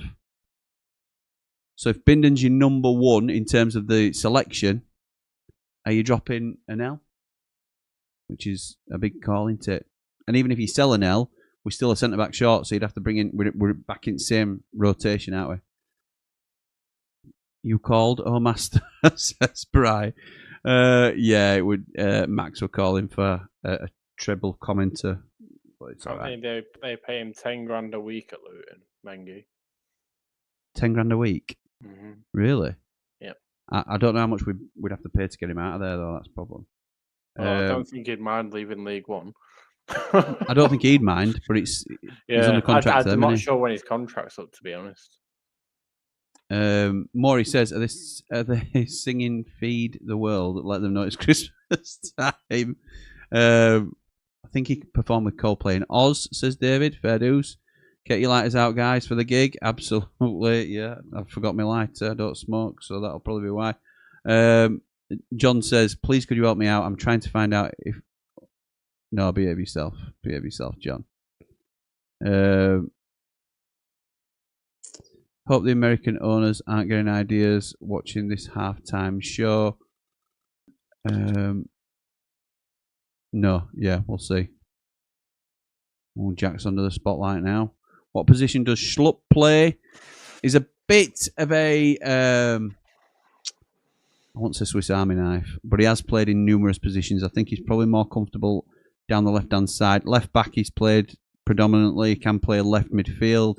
He can play left wing, but he's getting on a bit now for that. But he's predominantly a left back. Yeah, Benjamin Baboom says full back. Some fans just complaining for complaining's sake. Now I'm disappointed in Darren Smith complaining that the club are taking advantage of the club releasing 3 kits. Yet the Prince has done it for years. Oh, is that what does this say? I haven't been able to keep up with a lot of stuff, to be honest, at the minute, Scott. I have been head down in Ramble stuff. I think Darren's been a bit more vocal, Auntie, about things that have been happening this closed season, which is out of character. But we have to remember, he's a fan, and he's entitled to his opinion. He is my mate, and I've never had a cross word with him, to be fair. But he's entitled to say, just because he was closely associated with the previous owner, don't mean he hasn't got his own thoughts and opinions. It's absolutely fine for me. And if what he says appears to be hypocritical, then I'm sure he'll take that argument as well. So Kev says, can you imagine a half hour break at half time at the Lane Pie Shop would make a fortune? Yes, they would, pal. They would, pal. It is definitely half an hour, isn't it? It's definitely half an hour half time. What is this all about? Going to ask you the same question you asked me on my watch along, Jimmy. Would you take a top 6 finish if offered right now, or gamble it for a top 2? Jack? If I offered you top 6 right now, thing is, with these questions, everybody's going to say the same thing, I think. But it's interesting. Do we want to go through the playoffs again? Yeah, well, that's part of the argument, but it's probably a question that's better asked if we are 8th in October, Yeah. Because at the start of the season, everybody's positive. They're going to say, no, I fancy his chances for getting top 2. I'm not taking a top 6 finish. Yeah, well, it's a near impossible question to answer because we're in the unknown at the moment. The window's not shut and we haven't finished, so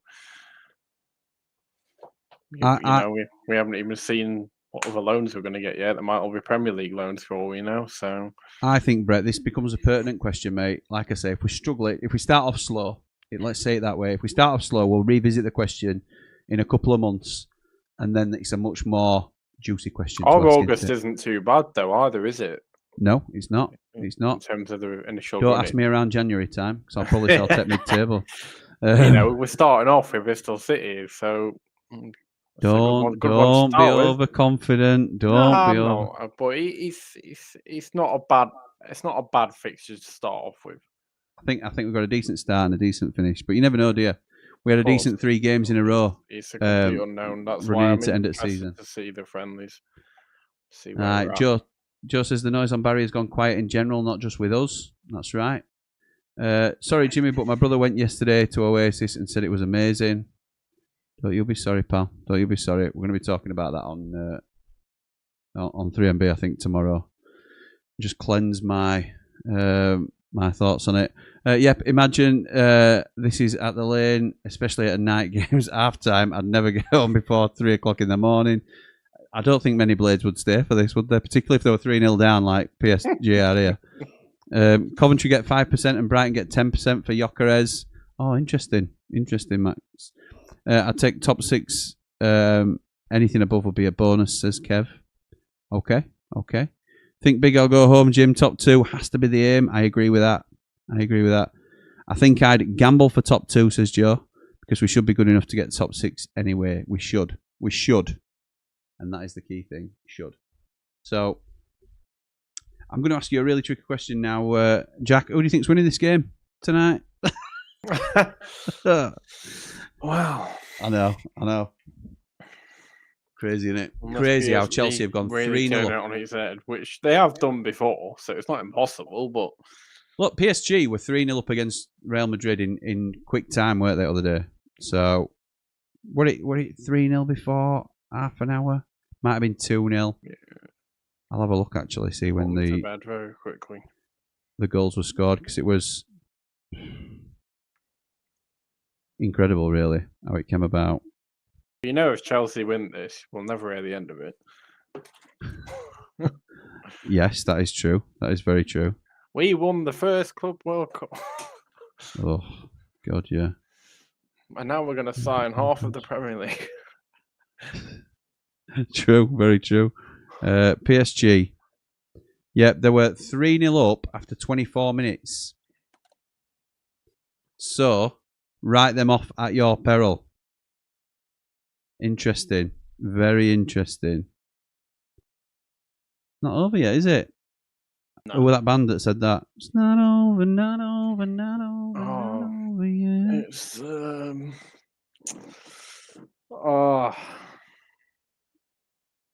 Come on.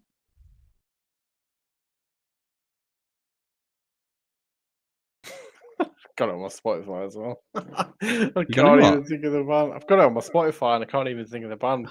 It was used for ages on Soccer Saturday. And that, Yeah, it was. When were you born? What year were you born? 95.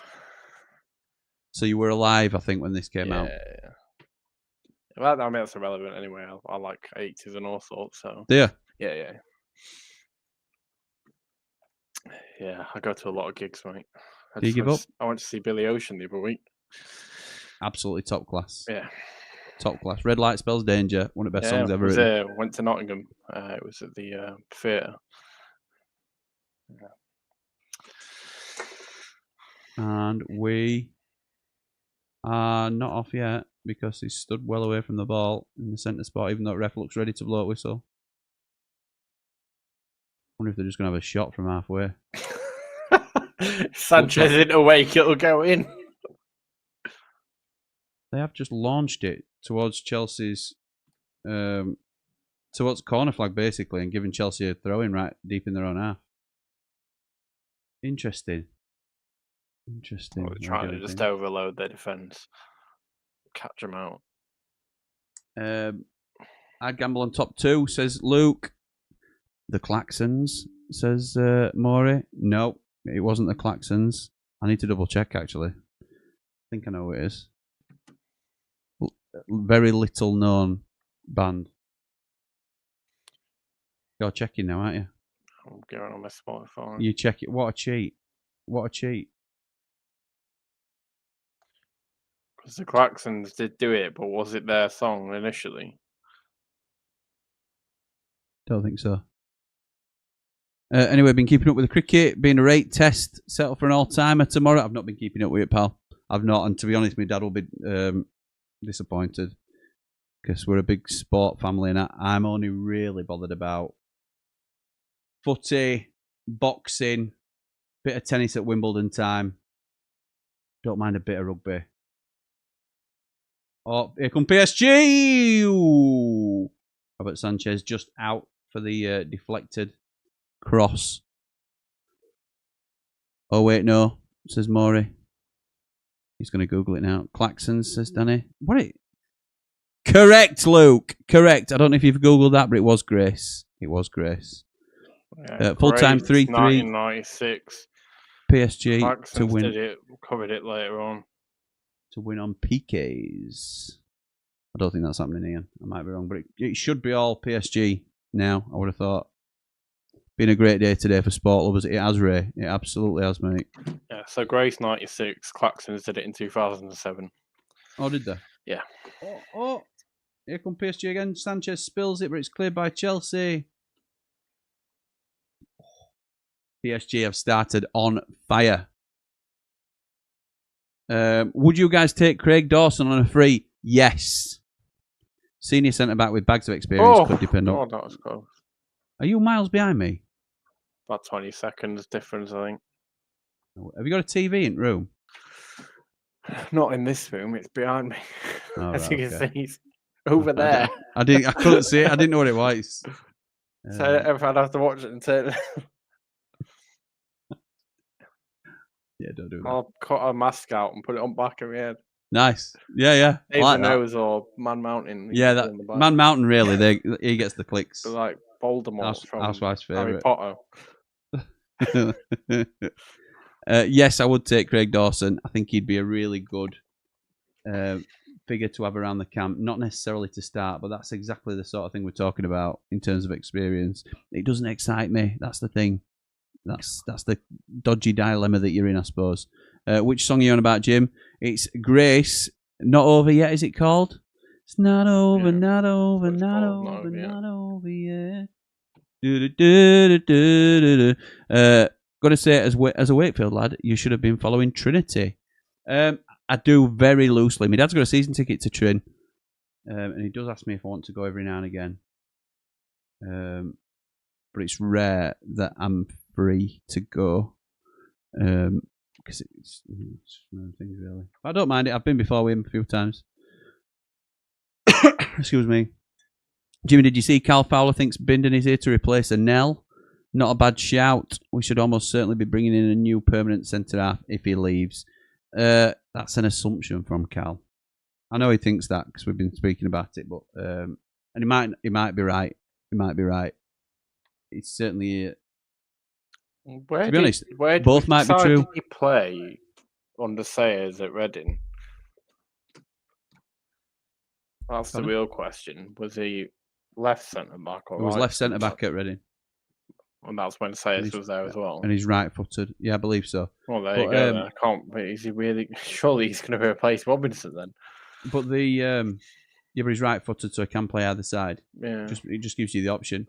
But both sayings can be true, that he's here to play with Anel and he's here to replace Anel. Because it might just be dependent on Anel's individual situation. Yeah, I mean we're definitely selling him, but if we do, we've got to replace him. Earlier, sort of a few weeks ago, I did think Anel was going to leave, but I'm not entirely convinced now. I think he might see it out. Yeah, possibly will. He possibly will. PSG will score 4, says Maury. Have you been watching the rugby at the Lions, Jimmy? I've not, mate. I've not. No, I've not. No Googling. It's on my Apple Music playlist, so it's the Claxons version. Nice one, Luke. Nice one, mate.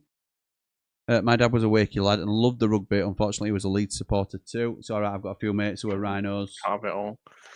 Yeah, can't have it all, mate. Can't have it all.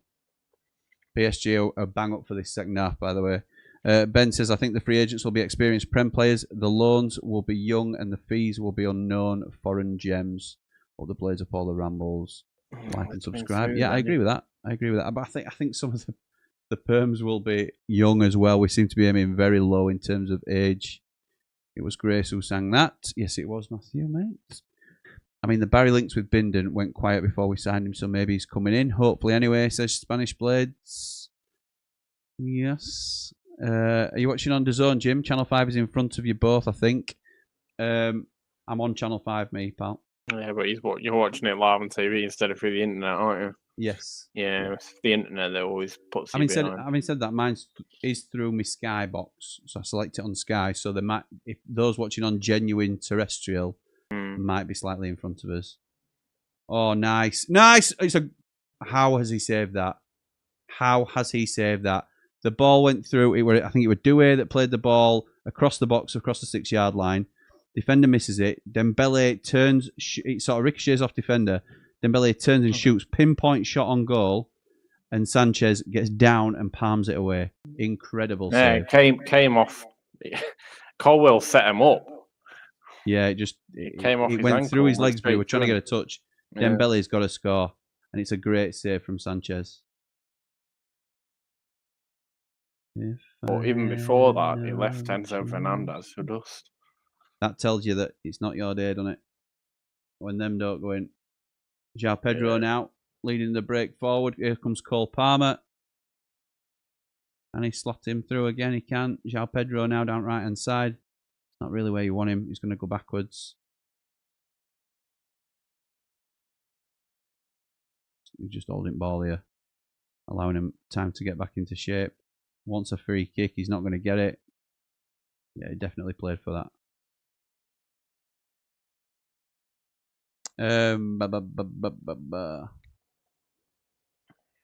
First match I went to, we beat Spurs 6-0. It's been downhill ever since.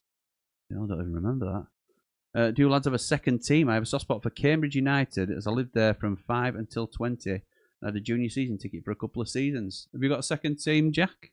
I do. Like I said before, Morecambe. And we're in National League and they're also in ownership trouble. Yeah, it's a bit of a nightmare down at Morecambe, isn't it? Yeah. My second... My grandfather used to be the vice president of the club in the 80s, 70s, 80s before he got MS, and he put money out of his own pocket to keep it running. So, yeah, sadly he's not with us anymore. He died a couple of years ago, but he'd be distraught to see what's happening to the club now because he's seen them go all the way up to League One, and now they've dropped down twice, and now the owners are making a meal out of selling them. So if you are so entrenched in Morecambe, how come you've ended up being a Blade? Because I was born in Sheffield, mate. Born and bred Sheffield. It's my mum that was born in Morecambe, and I only lived in Morecambe for like 4 or 5 years, whereas I lived in Sheffield from when I was born till when I was 16. Okay, fair dues.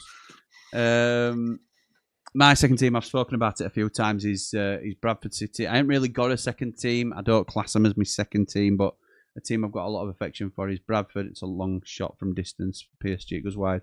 That's the team where Chris Kamara was manager, and he offered my dad a job as a scout, and my dad's career took off from there, really, to be honest, and we've never looked back since. So, yeah, really fond memories. We're on team bus with Bradford and celebrating promotions and all sorts as a kid. Met Gaza at Bradford. All sorts of stuff. Really, really good memories at Valley Parade. What did you say, mate? Sorry. I was saying that Doué, he's normally like really, really good. He's been quiet in this game. Yeah, Doué. Hit the post, says Brian. I don't think I've. Is it the post? It was a save. Yeah, ridiculous save. What a save! What a save! Absolutely right. Sanchez has had a great game. If I had to pick a second team, I'd go for Port Vale purely because they won me 400 quid on an acca. Listen, mate, that's all it takes. Stuff like that to give you some affection towards another team. Bryce's second team is the Blades under 21s. Yeah, absolutely right. And Matt's got a soft spot for Donny. I think a few people have with Donny if you're local to that way, but also like Billy playing for him and stuff like that. They've had a few ex-Blades over the years, haven't they? So, how's my second team? I'm joking, says Ray. Absolutely right, you're joking. Absolutely right. I think that's us sorted in the... Oh, Brett's just sent me a picture of that. You see, it's before my time, really, innit? What year were it? 92, 93 season, so I'll have been 8. Yeah. I wasn't born, so yeah. Wow. Wow, you've done him there. You've done him completely. Second team is Donny City, North East Counties League. Great value on non-league football. If we're talking non-league, then I'm an Ossett United boy. Soph's just signed up for Ossett United. Under 10s. Under 10s? Yeah, under 10s. Hoping Emily will as well. So yeah, we are Ossett United in this house. So no one's had 2 lines yet on match bingo. I'm 2 off getting 2 lines. Yeah. Yeah. Look. I'm 3 off. 3 off. I've only ever had 1 line. It's most I've ever had.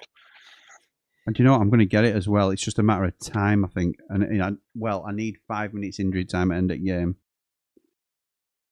Mine needs a 3rd sub and 2 minutes injury time. And if there's a goal awarded, a left-footed goal awarded in a minute ending 6, then I could get a full house here. But we'll see. We'll see how that plays out. David knows, he really knows. Don't worry about that. that was. If he David's, turned up, apologies for getting anybody's hopes up there. That was me moving my microphone and What's pushing he my doing microphone here? arm into a button that should not have been pressed. Apologies for getting everybody all excited there. The man himself is not. He's not appearing tonight. he just as far as I'm can't aware. help himself. I know. Barging in on other people's streams. Nige says, I haven't got a second. That's normally Mark Hill, actually, isn't it? Yeah, it is. If he can't Yeah, I'll make do it, it. I'll come on. I'll come on. If he still can't get his connection sorted, you know, he's not been asking to do it for ages or anything. Just kill him off, Jim, and I'll have his spot.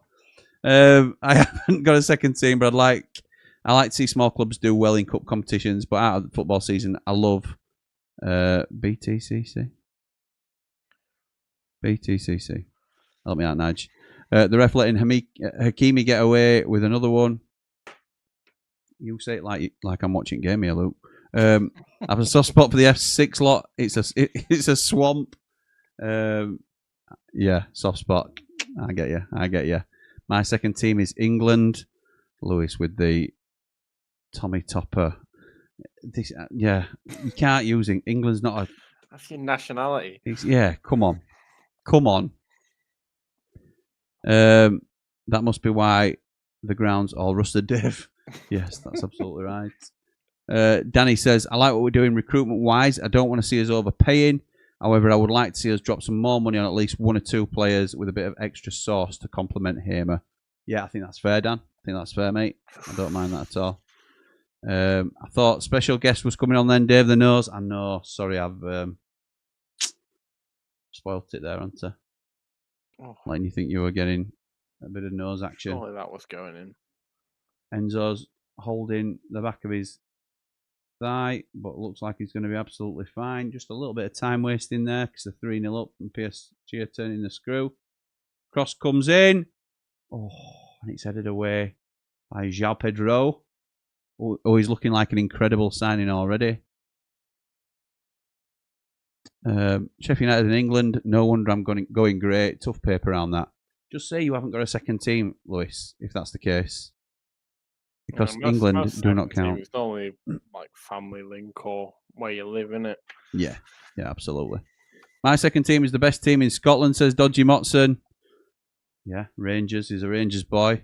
I lean that way when you're thinking about Scottish teams.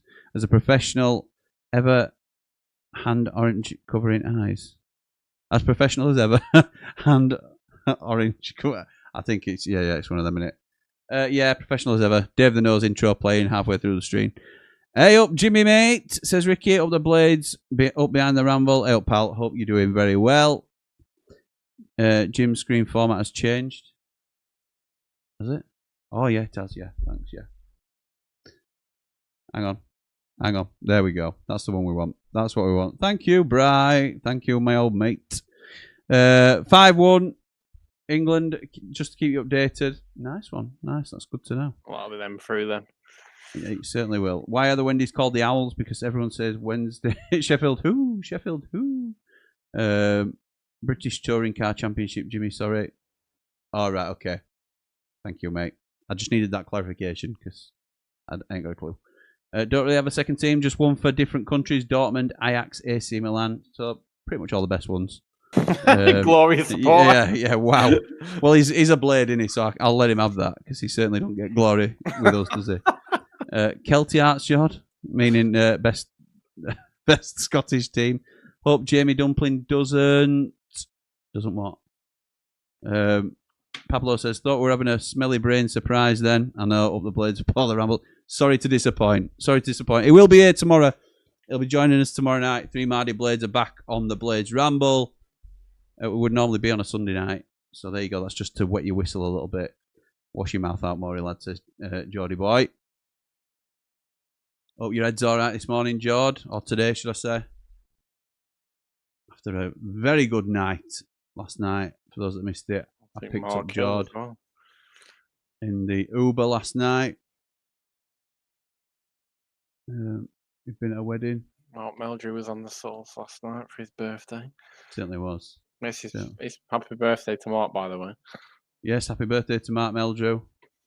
He's been on, hasn't he? I think we've said that earlier, but he's obviously ditched us and jumped off because he got bod on that you could work your internet. I thought we were going to get in on thought Sly. he was going to get a quick sub. Yeah, he did. He thought, yeah, I'm just going to check and see that Jack's all right with internet. Unfortunately for you, I'm not on Wi-Fi. I'm wired through Ethernet cable here. Well, there you go. You see, up the Ethernet blades. PSV, but that might be because of the shirt colour, says Bright. Yeah, possibly. Brett says, actually, it's more for the kits. Don't paint me as a glory hunter at Bramall Lane. Absolutely. So have we got Dortmund, Ajax, and AC Milan? AC Milan's a legendary kit. I love it. Yeah. In fact, yeah, they're all nice kits. But that is very Mrs. Ramble at the races, to be honest. Oh, I like their kit. I like what that jockey's wearing. So if whoever's wearing pink and black probably gets money when we go to races. Or just pink, really. Pink and purple, something like that. If she likes the colours.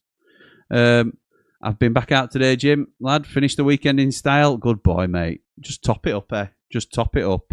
Where will me call? I thought it was personal show for now. In 2 weeks' time, I'm turning the big 4-0. No, you're not. I know you're older than that.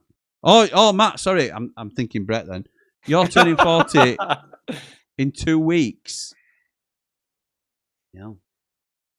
Yeah, it's do you know what I were all right with 40, but I struggled with 30. I struggled with 30. Donald Trump with Infantino next to him. Well, they were on early, to be fair. Oh, here come Chelsea. Hang on, Matt. I ain't forgot about you, pal. João Pedro down left-hand side. It's cleared by PSG, who look like they've run out of steam, to be honest. What's this wad of cash I've just found down the side of the seat? Oh, for me? In this brown envelope? Oh, unlucky that. Oh, USA to win the World Cup next year. Yeah, sure thing, mate. Tell you what, Gusto's been a decent addition for Chelsea. I struggled turning 30. 40 I weren't too bad with, but I struggled turning 30. Oh, you have a good one, mate. Have you got any big plans for it? You'll have to let us know. Not that I'm going to get crashed, don't worry. Thanks for the lift and looking after the very drunken mess I was. Top lad, up the blades, up the road. Mate, you weren't that bad. I've seen you worse. And you were nowhere near my mountain levels, let's be right. We all know what that sort of level is. Maury says, I used to have a soft spot for Chelsea when I was younger. Saying out to be Donny Rovers and Stocksbridge Park Steels. Are they more blue half, Stocksbridge? It's Jamie Vardy's club. Yeah, I always associate it with Vardy. He's a Wendy. What's your all-time favourite home shirt in your lifetime? I like the Laver 94 shirt, red and white. Oh, what's going on? Oh, what? What are you looking at? You had 20 seconds behind me. And matey just tripping over each other, and Neto went like flying halfway down pitch. Yeah, I like the. I think it's 94, 95. Home kit with Labour. Yeah, the original Premier League home shirt. Should see this mouse that I got for Father's Day, right? Nice, mate. Nice. You got all your kits on there. Yeah, it is. That bottom right. I do like the Teletext Holidays one as well that we wore. Was it League One that with black sleeves and deep black lines on it? I liked that as well. Yeah. It's not my favourite. It's a bit more controversial. That. Nige says, "Whose kits do you like consistently, Jimmy? Apart from the Blades, mine's Ajax. They bring some beauties out. My favourite was the Bob Marley Ajax shirt Ajax brought out. Oh, what a catch! I do like swiping out. A little bit of a soft swipe. Liam Delap's coming on. For João Pedro. What a boy this lad is. What a boy. Where were we on the question? My favourite shirts. I don't know. I don't pay that much attention, to be fair. I do like the AC Milan ones. I like the Inter Milan ones as well. Dortmund are always class. Ajax. Have you got any favourite shirts, Jack, from around the globe? Or I always think Tottenham have really nice kits. I like a Tottenham kit. If I'm on it, I don't like Tottenham as a club per se, but I think and Arsenal have smart kits as well. I like that sort of look personally, but yeah, I quite like the look of Port Vale's one this season. Oh, that's great shout. That's a beautiful shirt. Yeah, it is. In fact, I tweeted about that, I think, when it came out. Here he is, Liam Delap already. Causing chaos. And what a save from Donnarumma. Liam Delap. Oh, beautiful.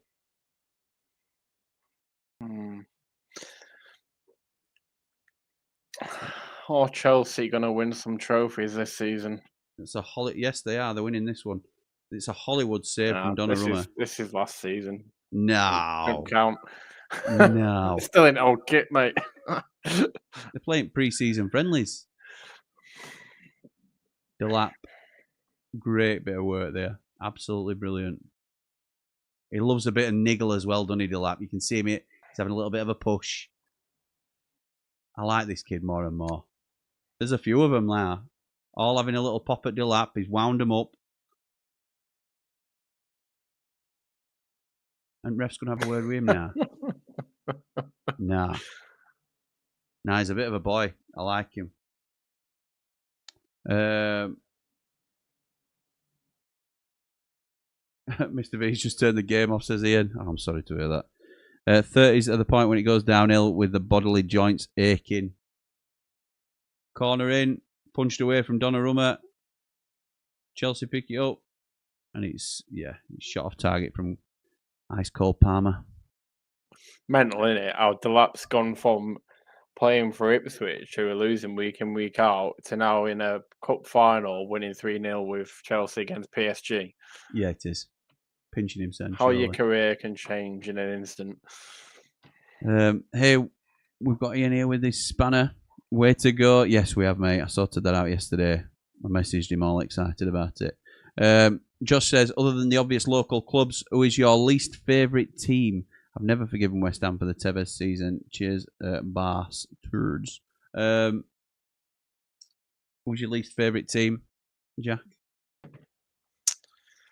Right now, Leeds. See, it used to be Leeds for me. It's softened a little bit. Wendy's really don't like. Forest really don't like. West Ham can't warm to at all. Wendy's is even a question though. That's just part of it. Don't like Liverpool. Wrexham are a big one for me at the minute. Just do my head in, make out like the ultimate underdogs, and there's no underdog about them. They're buying their way through.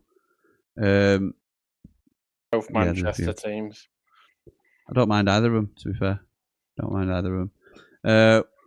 Would gamble it for top two. Just got a feeling this will be Blades versus Brum at Wembley in the playoff final, which is also our first game of the League Cup. Wilder will be in the crowd at Wembley. I think the Birmingham is going to become a bit of a rivalry between us now as well. You think? Yeah. Why? I can just see that building up a bit now. I'm not bothered about Birmingham. They're all right. I've no against them. I will if they start doing better than us. But that's because I'm a jealous fan. Bryce says my most disliked home shirt was the Canters with the one big red stripe. Yeah, you're not on your own there, I think. 92-94 followed by 17-18, says Luke. Matt says, our lass has booked a week away abroad somewhere, but she'll not tell me where to. Oh, nice. Nice. That's class, that, mate. Delap nearly. Good save. I like that white shirt in 2003, 2004. Desun one, I think, is a close favourite. Nice, says Maury.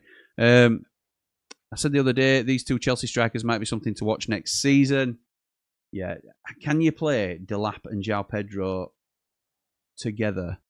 Or is it just going to be ridiculous quality for 90 minutes as you swap them around?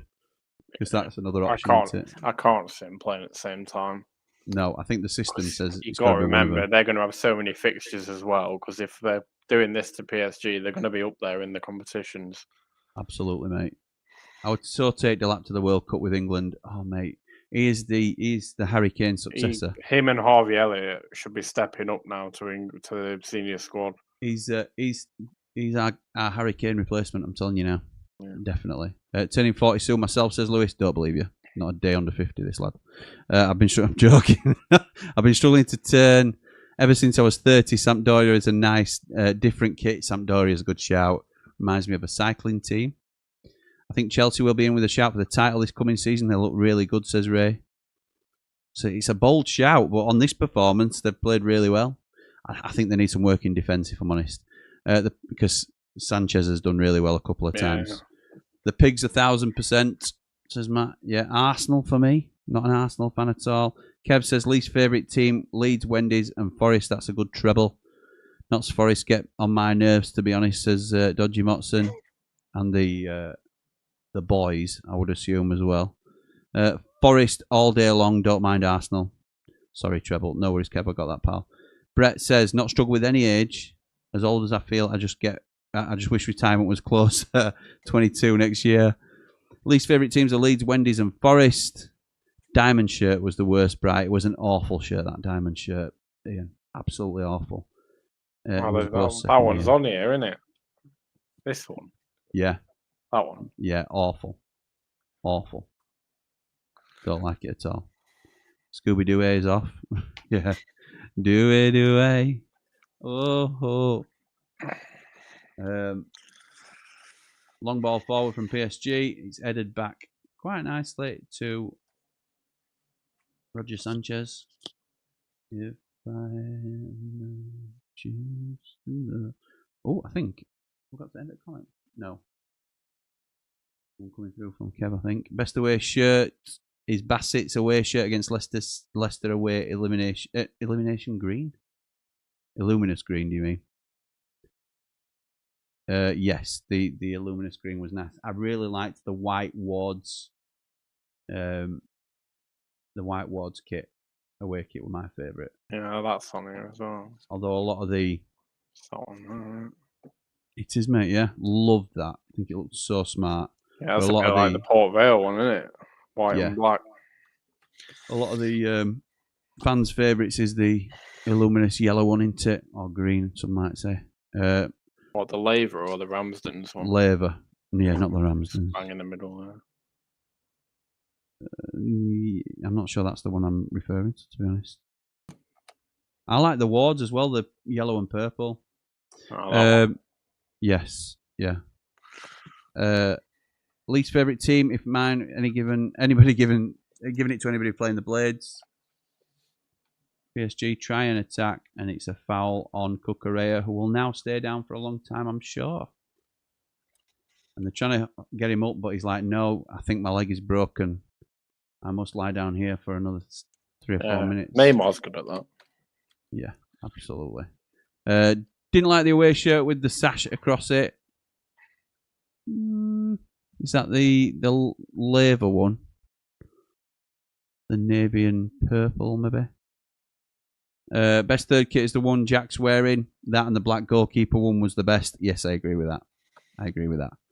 Man United, Leeds, Wrexham, Pigs goes without saying. Forest, all deluded, cheats and pathetic, says Nige. Say what you think, Nige. Say what you think, pal. Name the season we did not play in the red and white stripes. It was it? Do you mean the diamond kit, Kev? I don't know the season. Before my time. Yeah, I'd say it was something like 98 or something. I don't know though. Too much like Derby, that white one, Jim. I liked it as an away kit though. I did like it. George says, "Here's one for you. A realistic player we could loan this season. Who would it be?" I went early with this. I said Ben Doak. I'd love Ben Doak. If we're going to wingers, I think he's ideal for what we need. But what are you saying, Jack, for a loan? A realistic loan? Oops. I've lost his name. Right? You know the left winger who plays in England under 21s? Which one? Give me a second. I'll find his name. Okay. Matt says, "What about Norwich when they were time wasting? Take your time, Sheffield United." Their keeper Gunn was winking at the Blades fans. Yeah, I know, enraging. The Laver luminescent away shirt was iconic. Yeah, I think so too. The Saudi green third kit was nice. I've actually got that. I think I bought that. I very rarely buy kits. I'm pretty sure I bought that one. I liked it. I liked it a lot. Now then, Pedro Neto coming off. Is it Keenan Dewsbury Hall coming on? Who is this?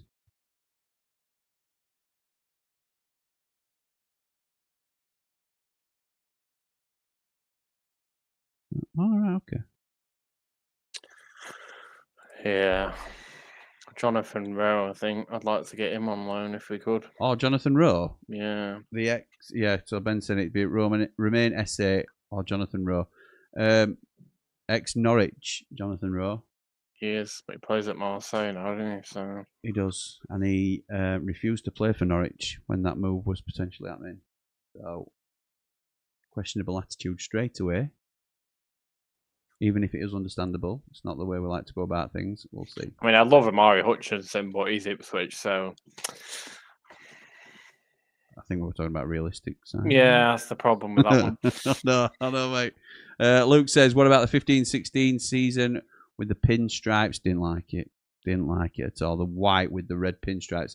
If that were a throwback, weren't it, for the anniversary shirt? Didn't like it at all, if I'm honest. I'm sweating in this room. Can't. Once this stream is over, that door is getting swung open. Paul says, "Hated the diamond shirt, but loved the away purple and yellow halves." Yes, me too. In fact, Jack, you're my sound check. Can you hear me, fan? No. You just mute the game. No, mate. Right, that's it then. We're all good. What's Messi doing this season, says Matt? Hutchinson or Jonathan Rowe? Yeah, both unattainable for me. But I tell you who else was good, actually. I remember from that. I think Lee mentioned him, German winger, that Niebel. Paul Niebel. Niebel?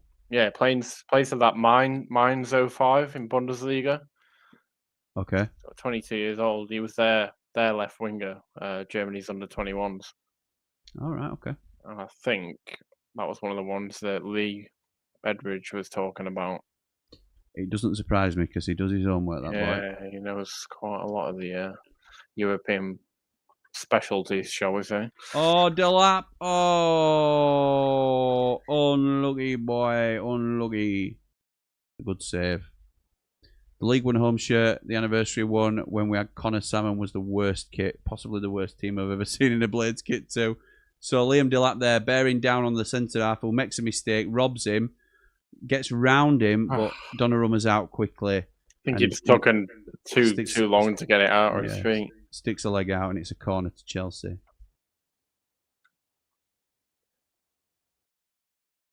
Now then, how are they going to do this? They're going to take the time because it's on 80 minutes now. Obviously, you can see the timer, but is that Hakimi that gave that away? I didn't see, to be fair, mate. I'm on corner now, so it's played short all the way back. They are just keeping possession here, Chelsea. It's a throw into them high up on the right hand side. Evening, lad, says Big Tone. Just in from the gym, might have gone over this. But what do you think of the new kit? not enamoured, mate, to be honest. We have gone over it. Not enamoured, but open-minded to changing my mind. We'll see when I see it in person and see it on. I'm not buying it until I've seen it with my own eyes. I think my purchases will be home and away. Well, depending on what they're like, but Yeah. I'm waiting for those first. A little bit more handbags here. And another yellow card comes out. Should be 4, says Luke. Wouldn't mind George Earthy as well, says Ben. I love George Earthy as a potential signing. Colwell have got booked here. Here comes PSG, and it's it's saved by Robert Sanchez. Yes, he was at Bristol City last year, mate. He was indeed. Is he Tottenham, George Earthy? Not sure. Or West Ham. Delap, says Bry. Barry and Doak wanted both of them for ages, says David. Sanchez even keeping Barcola out, mate. Good loan for Tyler Morton. Where's Tyler Morton gone? Chris, not seeing it. Jack could have told Jimmy he sounded like Darth Vader and watched him melt. Yeah, thank you, Brett. Unbelievable from you, Brett. Thank you, pal. Horrific. Yeah. Wait to get yourself off the watch-along list. Much appreciated. Thanks, Brett. Peak says, I like the new kit. I'll go out on a Saturday night wearing it. You would go out on a Saturday night wearing it, would you? Would you? You probably took it in as well, wouldn't you? No, it's not for me, Peak. Up the blades, up the ramble, like and subscribe. West Ham, George Earthy is. Thank you, mate. Any chance of Harvey Elliott on loan? More chance of Rob Elliott on loan, to be honest, I think. But yeah, if he's West Ham, they'll probably want to offload some players, actually, because I think they didn't finish as high as they were spending for. It'd be a loan, wouldn't it? It'd be a loan. Yeah. Where were we? Scott says, bring me Shanti Hansen. I've been doing a Jimmy this summer and trying to manifest it into existence, looking like Wrexham and Brompton Borough are looking at him. Don't know enough about him, mate. I know that Lee Edridge is a big fan as well. Is the new home shirt out then? No, Brian, not yet, pal. Not yet. Would you take Isaac Toure, 6'9", plays in France, 22 and a centre half? Lee has mentioned him to me before. Lee's your boy for that sort of stuff, I think, to be honest, in terms of letting me know. He'll tell me a little bit about him. The yellow card for number 87, João Neves, I think it is, for PSG. Even if it gives Chelsea an excuse to lie down for another minute. This game is done and dusted. Evening, fellas. Another great shout out to the Lionesses' 6-1 victory over Wales. Up the blades, up all the rambles, like and subscribe. Kukurea rolling around like a sausage roll. Bryce says, expect a message from Meldrew saying, if you're getting rid of Brett, I'll do it. Yes, he will, mate. He will. That's exactly what's happening. Peak says, not too fat to tuck it in. Still waiting on the Fat Club. Oh, yes. That will be coming, mate. It'll be after me holiday. They're going to look at VAR here to see if it's a red. Been told to have a look at it. Hair. Interesting. He gave his hair a yank. He's having a look. And he'll come on camera. Oh, it is a hair pull. It's a hair pull. He'll get. What do you reckon he said to me when he did it? Get your hair cut, lad. He'll get sent off for this, I think. Oh, referee cam. He's going to announce it because that's the new thing, isn't it?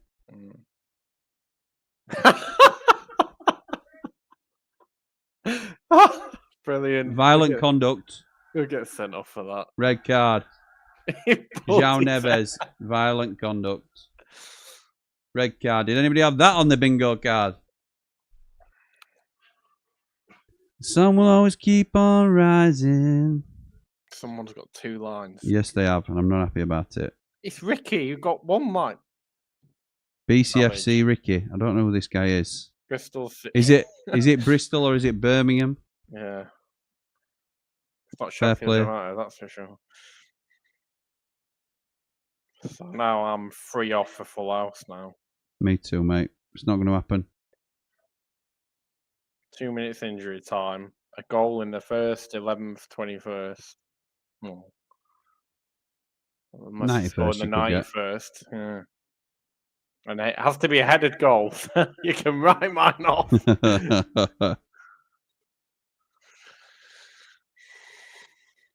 Yeah, we know all about the in-stadium announcements, don't we?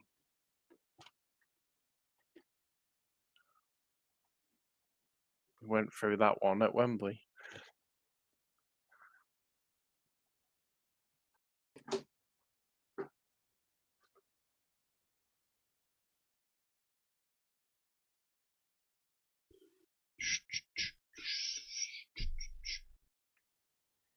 Oh, Casado again with a late challenge. Can't get too far behind. Home shirts, red and white stripes. Heard it here first, says Brett. ITK. Scott says, Brian, I've heard the home kit is red and white stripes. Could be wrong. He pulled his hair, says David. Let's hope we get some quality loan signings in. There are a lot out there that we hopefully get. Yes, I agree. I should hope so, Scott. Yes, absolutely. He's gone. Chelsea have rattled these big time.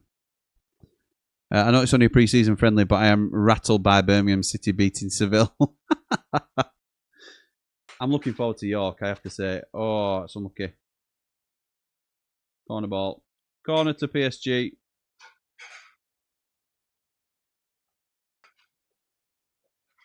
So always keep on rising.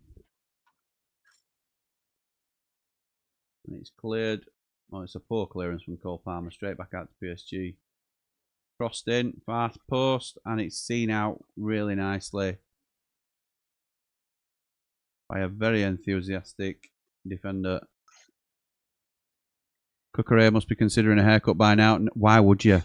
Why would you if you can get players sent off? That's the second time somebody's been He's done just got for someone sent off by having that hair. Maybe Jack Robinson should grow one, and then he can get someone else sent off instead of himself. I'm not getting drawn into these Jack Robinson discussions. I'm not doing it. I'm not being baited. Imagine if he rocked up with dreadlocks. Oh, yeah. I'd love it. And to be honest, I'd completely change my opinion. Up the dreadlock place. I don't like cricket. Oh, no. I love it. Here come Chelsea again. Oh, no. Robbed. 10-man PSG. Still going. Look absolutely devoid of ideas, to be honest. Good cross. Oh, how have you missed that? How have you missed that? You absolute fool. Unbelievable. Ball came across. Completely fooled Cucurella. Landed on the foot of... Can't remember who it was, to be honest. I never even looked before the game what the odds were on Chelsea winning this. Well, 3-0 would have been humongous. Delap's here again. On the left-hand side. Can he beat his man? He can't, really. No, he can't. That's the Ipswich in him.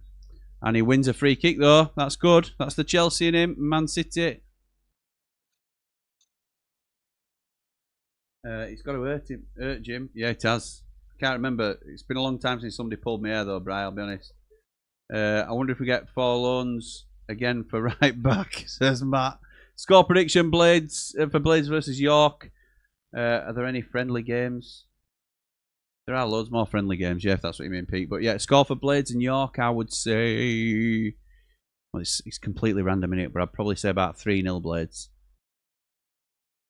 I hope so anyway. Obviously, we need to get some sort of momentum going. 5 minutes added time. I think that's what I needed. Oh, I think I just need a left-footed goal for Chelsea. And that might be me. But full house. Soon find out. Oh, it needs to be a left-footed goal in the 6th minute of added time, and there's only 5. Forget that then. I think Birmingham do well, but not a guarantee for promotion. They made some good signings who are technical, but are maybe not physical enough for the Championship, says Ben. Yeah, it's not a bad assessment, to be fair, mate. I don't get it. The Chelsea fans out in America Club Cup final, and they look so miserable. Well, yeah. I hadn't seen a lot of Chelsea fans, to be fair. Been yesterday since someone pulled my hair. I don't think they're actual Listen, fans. mate. I think they're just actors that are there wearing Chelsea shirts to make up the numbers. Yeah, possibly. Yeah. Yeah. Maury, I'm going to remind you, this is a family channel. All right, pal. What time's kick-off Tuesday at York? I think it's a random 7 o'clock kick-off, if I'm not mistaken. Yeah, it is. Right, there you go. Double checked, confirmed by my mate Statman Jack. And yes, I'm just looking on the app now. It's a 7 o'clock kickoff at York. I'll be there. I'll be sitting with Lee Edridge, but I'll be going through with Andy the Blade and Eki Outsal, and hopefully Layman Dave. We're going to make a bit of an afternoon of it, I think. More chance of Freddie Elliott. I say. I don't know if you'll understand that reference, Jack. That might be too young for you again. Or too old for you, should I say? So you're not going Rotherham then? No, I don't think I am. All will be revealed tomorrow. Should we offer Wendy's a kickabout in Hillsborough Park? Might be the only friendly they get. Lol. Yeah. No, they have got a friendly arranged, Bri. They've got one, and they've done a behind closed doors game with Rangers as well. But it's still a shambles over at S6. Undoubtedly. Oh, it looked a bit dodgy, that, from old Robert Sanchez. The first time that PSG man going down. Didn't quite see it, to be honest. Ref said play on. Sunlights keep on shining.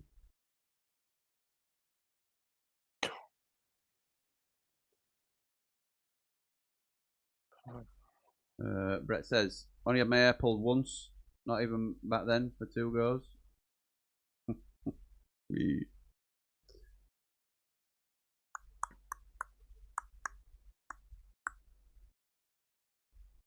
Cross to the far post is cleared by Chelsea.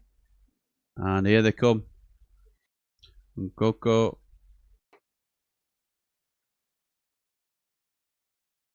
Liam Delap now for Chelsea. On the right hand side, we are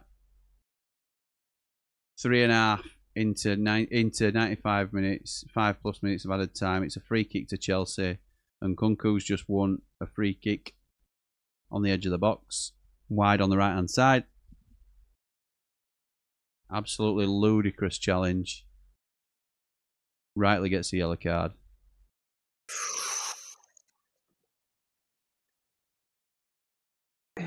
Nuno Mendes lets himself down. He's been missing this game as well. Was it Rangers at 5-a-side? Don't know, mate. Possibly. Minute left.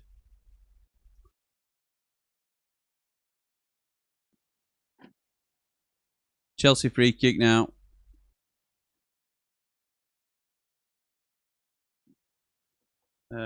England ladies to face Sweden. Thank you, Bride. Jamie Dumpling joins us. Evening, guys. Evening, Jord with a mask. Joke. Evening, Jack. Just finished watching Superman. Very good, by the way. And was expecting a battering. But not from Chelsea. Fair play. Went to York, marching through the town, and someone in York has a wedding photo with about 200 blades behind them as we congratulated them. Lovely that, David. Nice one, pal. Oh, some more handbags. There's been a little bit of... Been a bit tasty at times, this one. Not major. Yeah, I'm a bit gutted about not going to York. Actually, I like York. I like... Delap's involved again. Yeah, it's a lovely town, isn't it? A lot of stuff, nice places to go and see, and nice places to eat. And it's beautiful, York. Love it. Yeah. I'm looking forward to afternoon there, to be fair. Full time. Chelsea players are on with their world champion shirts on already. Oh, mate, steady on. He's got it on already. He probably put it on at half time. I know. All done and dusted.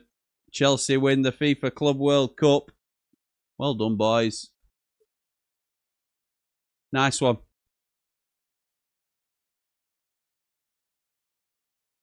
We're gonna make it a blue day. PSG, what a letdown PSG were tonight. I was fully expecting They've just beat the a team lot more from them. that comfortably won the Champions League. Yeah, they did. Is this their one game two for? Oh, hang on. Scrapping. Go on then.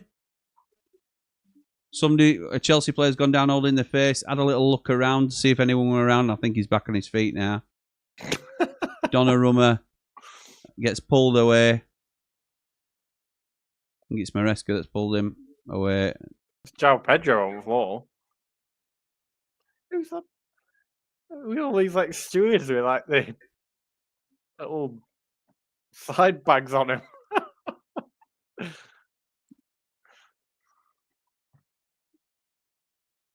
Oh, I've got their handbags on him. it's Luis Enrique. It's the manager who raises his left arm, does the lightest brush against João Pedro's face, and João Pedro goes down holding his face. All kicking off here. Yeah, All kicking off. Enrique will get a fine for that though. Honestly, Enzo Maresca's shouting at his players now, get off this pitch, get off. Oh, I tell you what, it's turned nasty, this. Imagine this for a final. Not like being a sore loser, is he?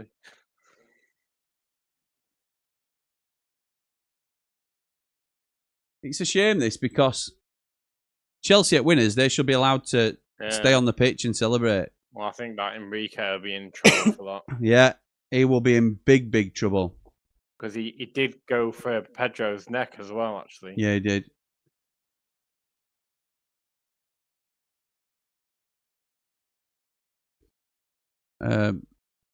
Gusto's got a PSG player's shirt on. Yeah, Not sure about that. Donnarumma will announce his retirement.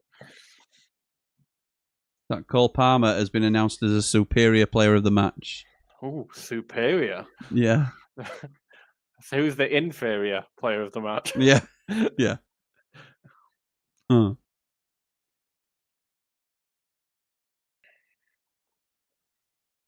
Wowzers. What a finish. Let's have a look what the chat have to say about that. Fantastic day out in York, my favourite city, says Nige. All over, says Bry. Look at the smiles on their faces, knowing there's some tasty bonuses coming. Fair. Yes, Dan. Punch up. Close one, that, says Benjamin. It's all kicking off, says Ray. David says, brilliant watch along, Jimmy and Jack. Is John Terry there wearing his old world champion shirt? Yeah, could be. Is John Terry in full kit ready for the celebration, says Brett. Nice. Enrique's lost the plot, says Luke. And João Pedro, always a poo-housery merchant. Yes, he is, pal. The poo-housery. Jackie boy, how have you found your first watch along, pal? You enjoyed it? You been all right? Good laugh, mate. Yes, good stuff, mate. Thank you so much for joining me. Anything else you'd like to say while we're on? The fine people of Behind the Ramble. Thanks everyone for watching and all your comments.